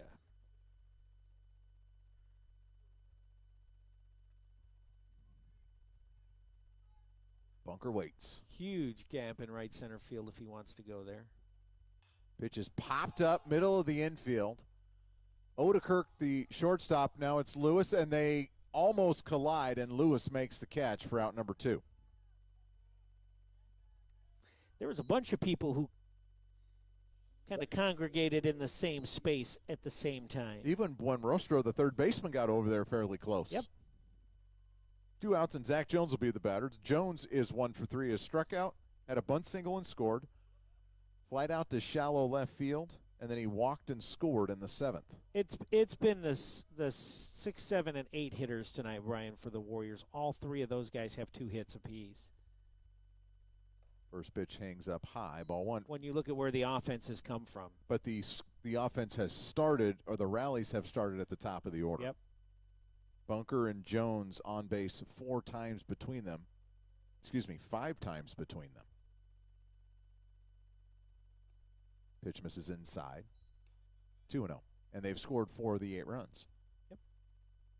But tonight, Matty Elser with 2 hits, a run scored, and 4 RBIs. Alexis Paz scored a couple of runs, had a 2-run double. 3-0. But here's what you got to look at. You got Elser 2 for 4 with 3 RBIs. You've got Nathan Gutierrez 2 for 4 with an RBI. You got Grant Victor a couple of hits and a walk. That's the length of the Warriors lineup this year is so different. Pitches at the knees for a strike, 3-1. Jones taking all the way. You know, this year there's no hole in the lineup per se. If Victor's swinging the bat away, he's capable of. Which it's just a matter of time, and he's starting to show it tonight. Pitch is chopped right side. It is a foul ball, says Tom Chandler. He didn't want to get too excited about that. No. It was a lot closer than his reaction would show. Just a nice, easy, hey. Nope. We're good. Ball. We're good. It's cold. He hasn't had to move a lot out there. No, he hasn't. But he's had to stand out there a lot. Exactly. That's some long innings for the LA defense. They have stood out there, especially the 3rd and the 7th were very lengthy. No activity in the Stanislaus pen, so it looks like Ryland Tinsley's going to get a chance to finish this game. And that pitch misses low, ball 4. And Jones draws a 2-out walk. 3rd time that Jones has been on base tonight. 2nd walk he has received, and that'll get Jace Gardner to the plate. And Jace needs something positive to happen. Been a rough night for Mr. Gardner. 0 for 2. He has walked. He has sacrificed. When he walked, he got picked off to end the 1st inning. He's also struck out, grounded out, and thought he had stolen a home run from Zordani, but the ball dropped out of his glove. And then had a pitch he slid for and missed. I mean, a ball hit out to left field that he slid for and missed. First pitch misses outside, ball 1. And Jace has not had too many disappointing days. No, Jace has been really good. He's got an OPS of over 1,000 still. He has 20 walks this year. 20. Pitch misses outside, 2-0. And he's halfway to getting 21. By the way, he's got 20 walks. This is game number 19. Yep. Think about that in a Major League Baseball season. That's pushing 165, 170 walks. While hitting 370. Pitch is grounded to 3rd. When Rostro's got it, he'll go the long way across the diamond in time to get Gardner. and a scoreless frame put up by Miguel Garcia. For Stanislaus here in the 8th, no runs, no hits, no errors, a runner left on base. We're going to head to inning number 9. It's Stanislaus State 8 and Cal State LA 1. Hey, looking for a great place to have barbecue and ice-cold beer and watch the big game? Well, then look no further than Hawk's Grill on the corner of West Main and Broadway in downtown Turlock. They serve the best barbecue in town, from tri-tip and brisket to chicken and ribs. They also serve great sandwiches and burgers, or start with one of their famous signature appetizers. Hawk's has a great beer selection on tap and are also a full-service bar. They have more than 24 TVs to watch the big game. Check them out on Facebook, Twitter, and Instagram for daily specials on food and drinks. Hawk's Grill, downtown Turlock. Open daily at 11 a.m. Your barbecue, beer, and sports stop. Well, we've made it to the 9th inning here at Warrior Baseball Field. For Stanislaus, it is 8 runs, 9 hits, no errors. For Cal State LA, it is 1 run, 5 hits. They have committed 2 errors. And Rylan Tinsley going to have a chance to finish what he started. Comes into this 9th inning, having thrown 98 pitches on the night. There is some activity down there. I don't think they're going to let him go too long into this 9th inning. No, but give him an opportunity. If he can get some quick outs, finish this thing up. He'll face the heart of the order. It'll be Pacheco, Zordani, and Northup. Alan Pacheco, big first baseman, stands in. He's 0 for 3. He struck out, flied out twice. Left-handed batter with pop. Open stance again. He crowds it with his back foot, his front foot open and pointing out towards the second baseman.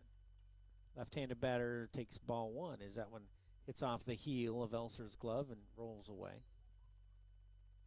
Trying to see who's up there and throwing. It is not, I don't think it's Stropke. I know that they said that Evan Duran is on the active roster this weekend. There's a fastball on the outer half. 1-1. We're going to get a Hung Sai going to work for us.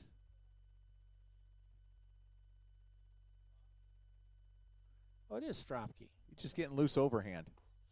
And he ties him up, and he goes around swinging on a pitch inside and off the plate. Pacheco could not hold up, and it's 1-2. That was nasty.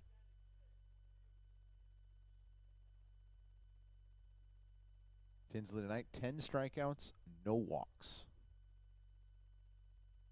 Swung on and missed, and Tinsley gets strikeout number 11, ties his season high from his season opener against Central Washington.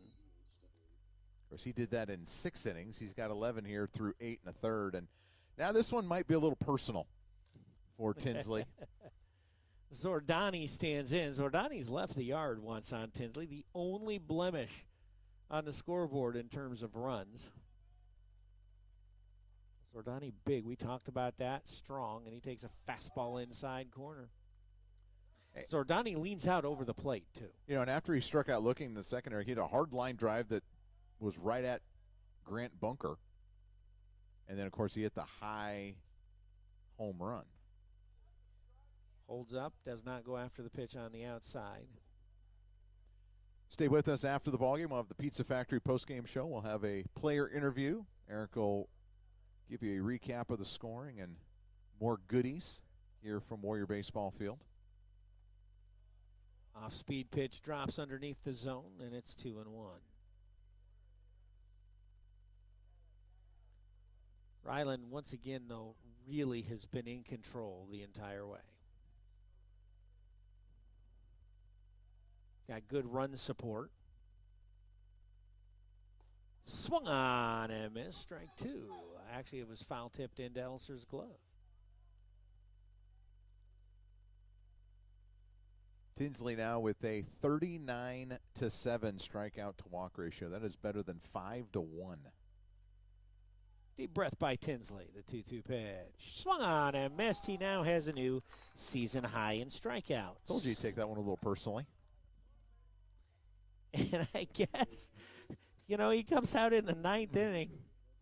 Is he still fresh at 107 pitches? Well, he's gone strikeout, strikeout, strikeout the last 3 batters he's faced. And now, Eric, he has thrown 107 pitches, 80 for strikes. Last chance is Jacob Northup. He's 0 for 3. He's been on the receiving end of one of the punch-outs. It's 1-0 as Tinsley misses inside. Well, the only two guys that haven't struck out tonight, well, you know who one of them is. Yeah. Doubles machine, Nate Atkins. And the other is the catcher, Garcia. Swung on and missed by Northrop. And again, that first, I'm not sure what I'm seeing, but that first step is out. He really steps in the bucket big time. You can tell the guy's he swings hard. You got to figure he's got some pretty good power. But he's got to, stepping out, boy, anything middle of the way, you're not going to reach it. Ball's hit in the air right field. Garcia on the run in foul territory. He's going to get there and make the catch, and the game is over. Warriors, a nice clean one in the ninth. No runs, no hits, no errors, nobody left on. Final score, Stanislaus 8, LA 1 as the Warriors take game one of this 4-game series. They do it behind Ryland Tinsley once again. For Stanislaus, 8 runs on 9 hits, no errors. Cal State LA 1 run on just 5 hits. They committed 2 errors. And the Warriors get another win. They move to 7-6 in conference, 13-6 overall. We're going to take a break. We'll come back for the Pizza Factory post-game report right after these messages. Looking for something to do, places to go, and things to see in the Turlock area? Turlock Direct magazine features local companies, advertises fantastic events, and contains coupons of all kinds. If you live in the Turlock-Denier area, a Turlock Direct magazine lands in your mailbox. Look for your copy every month. Interested in advertising to 30,000 addresses? Check out their website at turlockdirect.com or call Jamie at 675-7636. Turlock Direct magazine. Every mailbox, every month.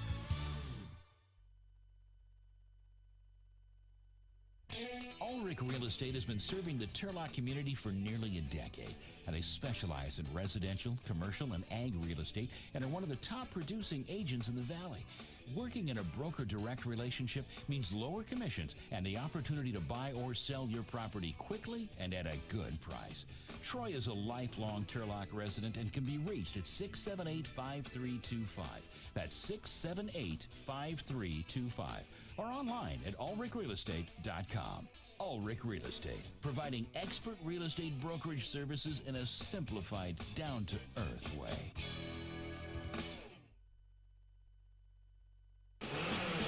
When the game's over and you're looking for a place to hang out with your friends, who doesn't like pizza and beer? Right across the street, Pizza Factory, located on West Monte Vista Avenue, just across from Stan State University. A great place to hang out. Serving fresh pizzas, salads, pasta, and wings, and now featuring the new beer wall.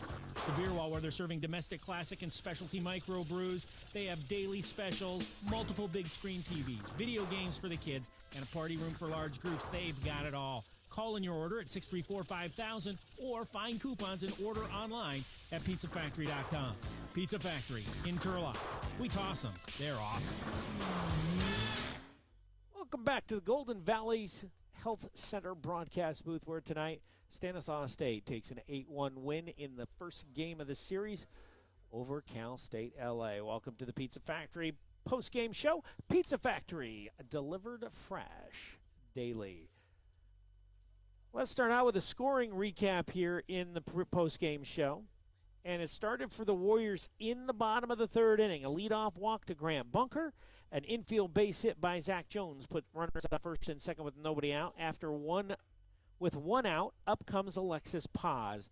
And Paz drives a 2-run double into left center field and ends up scoring the first 2 Warrior runs. With 2 outs, Matty Elser comes up with a base hit into left field that scores Paz.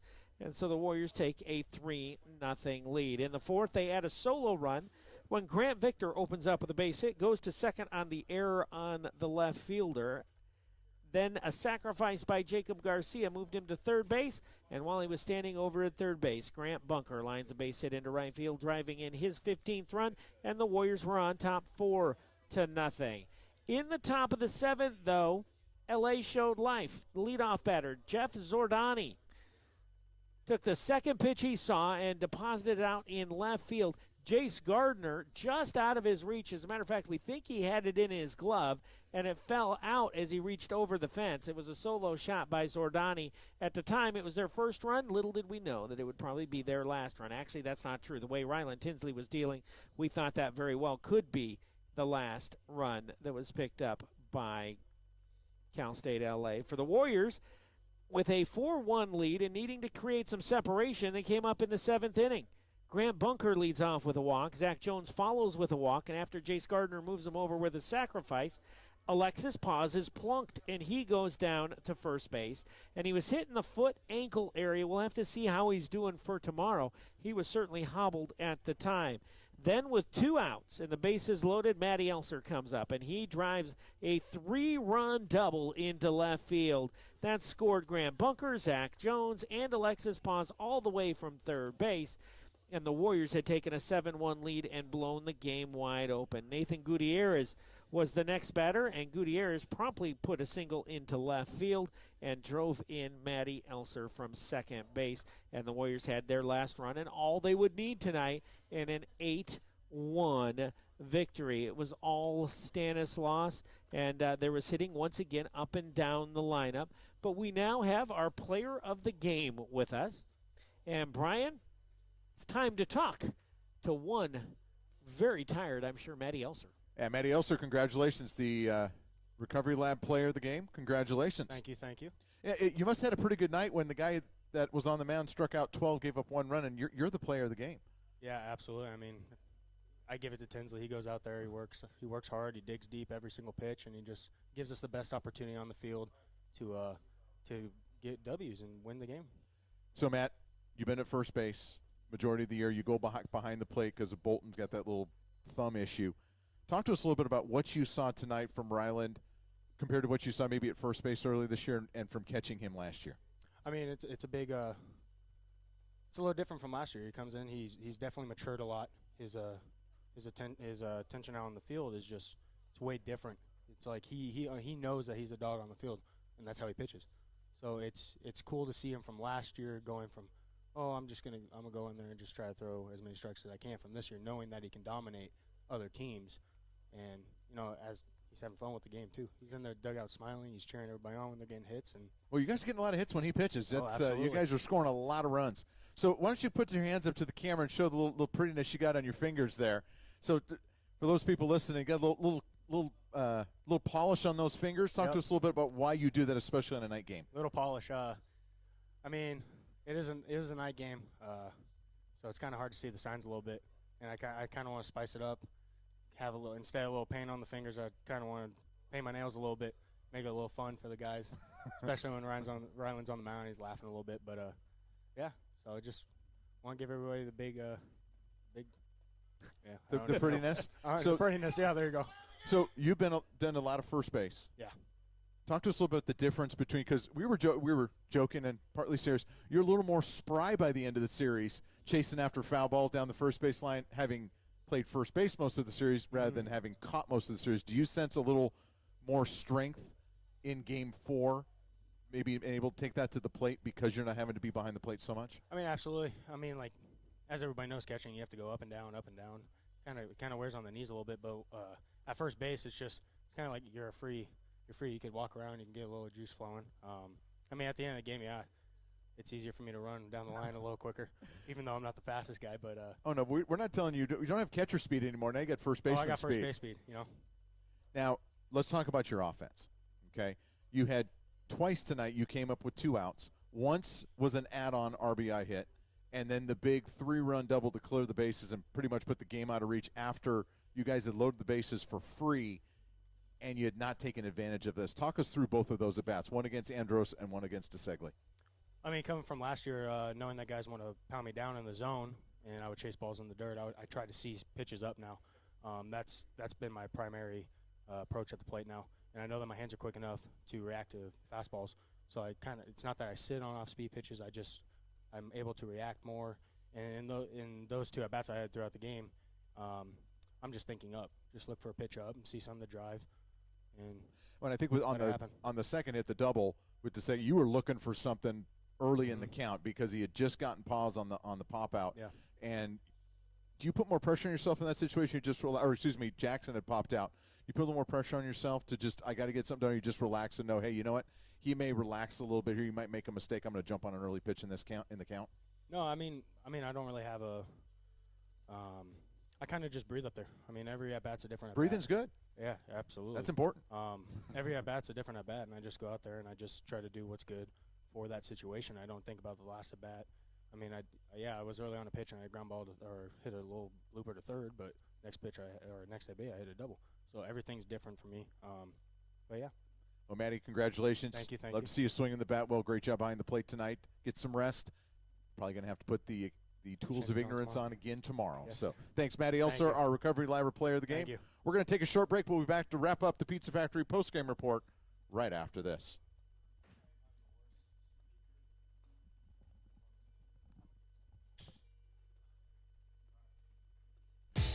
In today's culture, we all work hard and play hard, which means our bodies hurt. Sometimes we need a place to relax, rejuvenate, help manage our pain, and recover from another active sports weekend.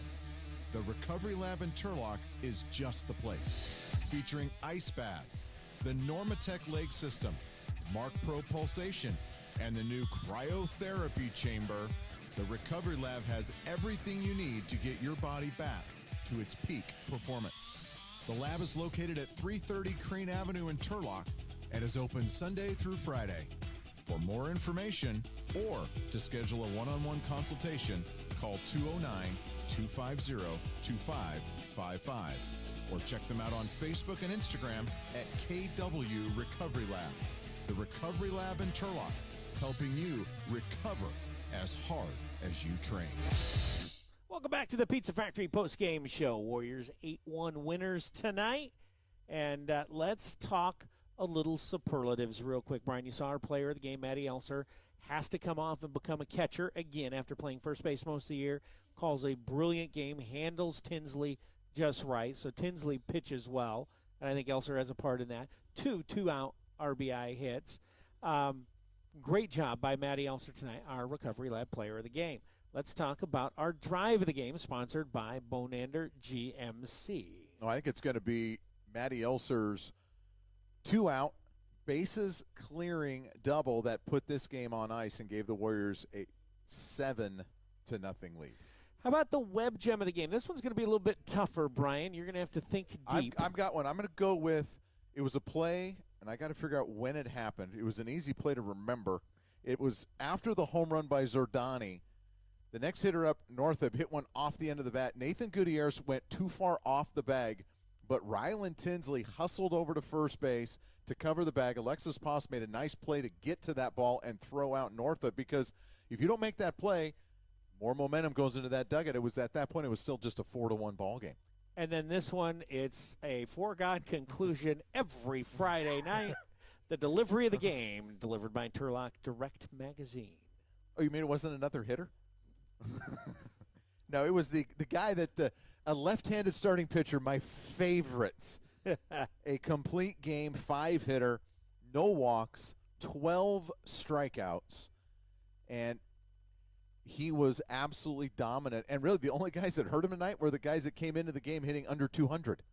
The really good hitters were the guys that he handled no problem. Oh, my goodness. And that's just the craziness of baseball. But I tell you what, Rylan Tinsley is as good as advertised. If you need to find a way to set aside a Friday evening, there are 4 of them left in this home baseball season. You need to get out here and watch this young man pitch. Next time will be 2 weeks from tonight, as the Warriors will take on Cal State and San Marcos. And you will also see him in April. He will pitch on a Friday night against Pomona and a Friday night against Chico State. So a couple of Fridays in April be worth your time to come out and watch this kid pitch. This is a special talent. Well, let's talk about that a little bit, because tonight Tinsley gets the win. He goes to 6-0, lowers his ERA from 1.25 to 1.17. The loss goes to Andros. He falls to 2-2. Game time was 2 hours and 22 minutes. And, you know, Brian, Stanislaus now moves to 13-6. They're 7-6 overall in conference. LA falls to 4-13, 3-10, and they've lost 9 in a row. And they've got a really soft side of their pitching staff coming up. Somebody on, if you're a Golden Eagle fan, somebody on that side has to stand up tomorrow. Tomorrow it's going to be Garrett Boyce, the left-hander, in Game 1 against the right-hander Tyler Meyer, the freshman for Stanislaus. And then in Game 2, it's going to be Micah Key who really dominated Stanislaus last year down in L.A. He is the guy who's going to throw the 7-inning game from what we've been told, and he'll take on Casey Carr. And of those two, I mean, Boyce was an all-conference player last year in junior college, and it is not translated. And Micah He, who was 5-1 last year with a save, thus far this year has struggled to get anybody out. And so one of those two guys has got to step up and compete and allow his team to stay in the game. Because here's the difference. Here's the lineup that went out there tonight for Cal State LA. At the end of the night, they don't have a single hitter over 300 right now. Not one. Their leader, Oda Kirk, has dropped to 299, and Ryan Lewis is 294. Other than that, it's 264 is their third highest batting average. For the Warriors, let's flip that around. They've got Grant Victor, who's hitting 170, but raised his batting average by over 70 points tonight. They have 7 guys hitting over 293 in the lineup, and then Jacob Garcia, who has slipped to 257. They have 6 players hitting 300 or better in this lineup, and that doesn't count some of the guys who, aren't playing. Bolton, who has been swinging a good bat, is up near 300, and Matty Elser, who just got his average up to 300, he's hitting 308. And Nathan Gutierrez steps into the lineup tonight because Bolton's hurt, and what does he do? He goes 2 for 4, knocks in a run with a 2-out RBI, and plays a solid first base over there, and hitting 375. Yeah, I mean, that's what good teams do. Good teams do, and they bounce back from a tough loss. Having one of the best pitchers in the league on the mound helps you. But you know what? They faced one of the better pitchers in the league in Andros, and they beat him tonight. He made a couple of mistakes early with some leadoff walks, and it came back to bite him. But when they got their opportunities, you don't get them very often against him, but when they got them, they took advantage. And as a result, the Warriors snapped that 3-game losing streak, moved to 7-6 in conference, 13-6 overall, 11-4 here at home. And the one thing, Eric, we didn't talk about in the pregame show, this series is ending a stretch where the Warriors played 18 of their first 22 at home. Their final 28 games, they will only play 10 of them at home. So there's a lot of road baseball to be played. You got to win your games at home, and the Warriors did that here tonight. Now the key is, can they do that again tomorrow and come out and put crooked numbers up on the board and continue to throw strikes and kind of take advantage of an LA team that's scuffling big time right now. So why don't we take a real quick tour around the rest of the league and see what happened tonight. Let's start with, Brian, what do you want to start with? I'll tell you, Chico State split their doubleheader with Cal State San Bernardino, which is a little bit of a surprise. San Bern off to not a great start. Chico won game 1 5-2, and San Bern shut out Chico 3-0 in the nightcap. It was UC San Diego all over San Marcos 12-3. In the first game, Dominguez Hills defeated Sonoma 5-4. They are playing the top of the 8th inning, and they ran out of light, and so they will restart that game tomorrow. It was Monterey Bay with a 7-4 victory over East Bay in extra innings. That one went 10 innings. Monterey won their 4th in a row. And earlier today, it was San Francisco State with a 5-4 victory over Cal Poly Pomona in 15 innings. They were supposed to play 2 games. Kind of did. They kind of did. But it only counts as one. And they're going to have to find a way to get 3 more games in over the next 2 days, with a lot of wet weather coming into the San Francisco Bay Area tomorrow. So that's going to be a little bit of a challenge. We've seen this story before. And we know that Maloney Field does not hold the water well. Nope. Not at all. Nope. And there's a good chance that San Francisco State gets another season where they don't have to face one of the top contenders the full allotment of 4 games. So we'll see how that plays out. But for Stanislaus' 8-1 win, continues to have them moving in the right direction. Now they've got to finish the deal up tomorrow and Sunday. What's on tap? Brought to you by Blue Chip Broadcasting Group. Brian? We'll be back on the air at 12:45 tomorrow. First pitch scheduled for 1 o'clock for the 9 and 7 inning doubleheader games. If there is any sort of weather delay, we will keep you updated. You can check out Warrior TV. They'll have that information on the website, or you can also go to our Twitter at _Blue Chip Sports, and we will keep you updated if we're going to be starting on time. Which, if you go to our Twitter, make sure you follow us and retweet the tweet for the crab feed tickets, and you could be entered in to 2 free crab feed tickets. That's all the crab you can eat for free for you and a date. So, guys, if you're cheap like me, this is your way out of the problem. You win these 2 tickets, and you take your wife, girlfriend, significant other, take them out for a great crab dinner and a lot of fun. Also, you can follow us on Instagram. If you follow us on Instagram, and then just BC Broadcasting, yeah, BC Broadcasting, hashtag crab feed, you too will qualify for the free drawing. Brian, that's all she wrote from here. Stanislaus 8-1 in game 1, 2 and 3 coming up tomorrow in a big doubleheader.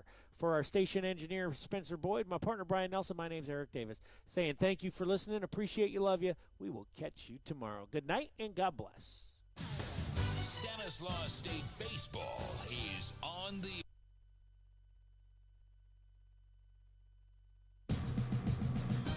You've been listening to Stanislaus State Baseball on BlueChipBroadcasting.com. Be sure to visit the archive page for past games. Thank you for listening to the Blue Chip Sports Radio Network.